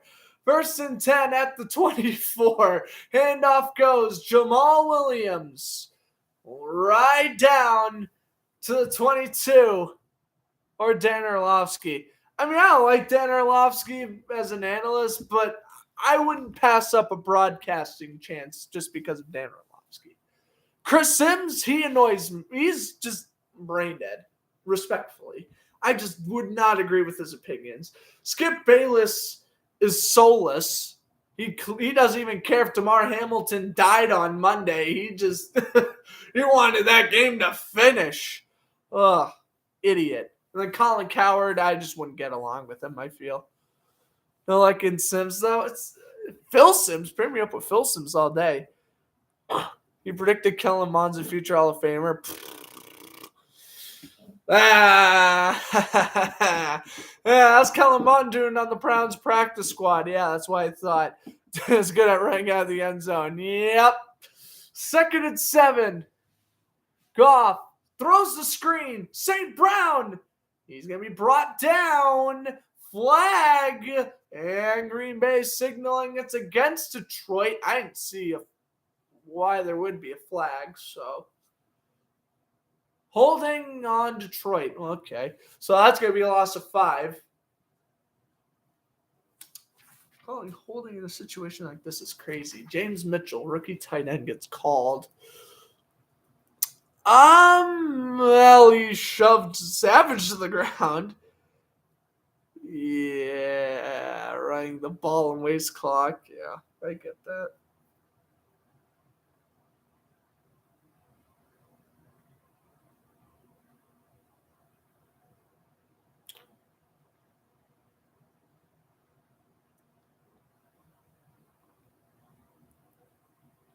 Here we go. 2nd and 17. At the 31. And they throw the screen again. Oh, and they pitch it back. What a move by St. Brown. It was able to pitch it back, and Swift picks up 14. Oh, my God. Oh, what a heads-up play by Rama St. Brown. Good night. And I'm also saying that because the Bruins won 7-1. I'm glad you had fun, Sam. Yeah, I know Pasternak got a hat trick. Bergeron with the 600 career assist. I'm not on StreamYard because my 20 hours of free streaming for the month expired. So don't worry. January 11th, I get my 20 hours back. I just got to wait until Wednesday. So when I probably end up doing Bruins Kraken on Thursday, we'll be back on StreamYard. Yeah, I know. I always get the email. They're like, you make a lot of content. Yes, when you broadcast 3-hour football games 3 to 4 times a week, the hours add up, don't it? For 2.5-hour hockey and basketball games. Yeah, I wonder why I make so much content. It sucks too because if they made it 30 hours instead of 20, I would not run through the hours each time. Can't you get a student discount? I mean, I had StreamYard last year. My parents got it. They got me the 6-month plan for my birthday gift, and I mean, it worked flawlessly. It costs like $11.99 a month or something, which actually I think it's more. How much does StreamYard cost? I forget. StreamYard cost.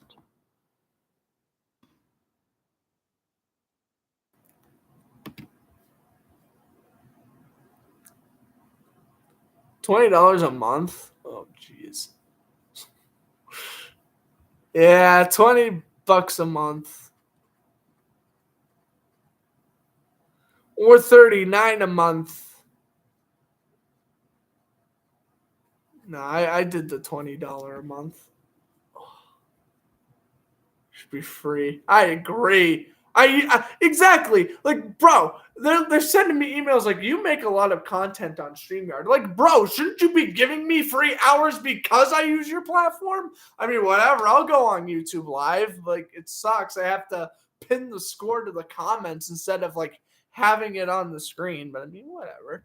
We'll just go back to the old days on how I used to broadcast before I even knew StreamYard was a thing. And go back to all my 2019 NFL broadcasts. Boy. We look convinced you're rich from streaming. Yeah. That's why you get Streamlabs. Yeah. I'll look more into Streamlabs eventually. I do plan on looking into Streamlabs, but just not right now. All right. 3rd and 3. Yeah, that would be cool if you could help me out with that same, because I know that's what you use. 3rd and 3, handoff, and Jamal Williams is short. It's 4th and 1. Now, here's the thing. Green Bay's out of timeouts. You go for it, you win this football game. You kick the field goal, you are up by 7. What do you do? It's 4th and 1. If any coach is going to go for it, it's going to be Dan Campbell. Now, Campbell, he's going to let the clock tick down here. They got about 15 seconds left on the play clock. They are going to let this clock tick down to about 2 seconds. They're going to burn a timeout. Detroit will be down to 1. 2 seconds, 1 second, timeout with 1:15 to go in the 4th. Kyle wants field goal. Sam and Too Evil to Hope want go for it. If I'm a Seahawks fan, you're right. I want them to kick the field goal. But, dude, you got to win this football game. You go for this. And I'm going to tell you why you go for this. You get the first down. Green Bay can't do a damn thing. They are out of timeouts. There is nothing they can do. Why risk it? Here's the thing. You're only up 7. Green Bay is not going to want to win for overtime. You're giving Aaron Rodgers a minute left to score a touchdown and get a 2-point conversion to win this game. You go for it. If it backfires, maybe you should have kicked the field goal. But that's why you go for it, or you at least try to draw them off sides. That's what they could do. Are they going to run or pass it? Well, they're going to throw. Goff takes the snap. The throw is caught. DJ Chark, the former Jaguar. And that's going to seal it. Detroit wins. The Seahawks are going to the playoffs. Oh, that is unreal. They have slayed the dragon. That is incredible. And that exact reason is why you go for it. Get this game over with. Take the knee. The Lions, they get their first winning record since 2017. The Lions upset the Packers. And the Seattle Seahawks are in the playoffs. Yeah, I know. The Slade the Dragon. Yeah. I copied the Canucks announcer. I don't care, because you're damn right I did. Right when I said that, I was like, oh, yeah, he said that after Vancouver beat Chicago. But whatever. They did slay the Dragon. The Lions finished above 500. They finished second in the NFC North. That is incredible for this franchise. I'm proud of them. And if Minnesota, man, if they struggle next year, do not be surprised if Detroit wins the NFC North. Well, ladies and gentlemen, I hope you guys enjoyed the broadcast. I know a lot of you did. The Packers lost. They are not going to go to the playoffs for the first time since the 2018 season. And the Detroit Lions clinch a playoff spot for the Seattle Seahawks. Shout out to Quandre Diggs, former Lion, going to the playoff as a Seahawk. Well, I hope everyone enjoyed the broadcast. If you did, hit that like button. I'm Grant Fluff from Flusher Sports Zone saying enjoy the rest of your night. Lions win 20-16 on Sunday Night Football. What a way to end the 2022-2023 season. We're off to the playoffs. See you then.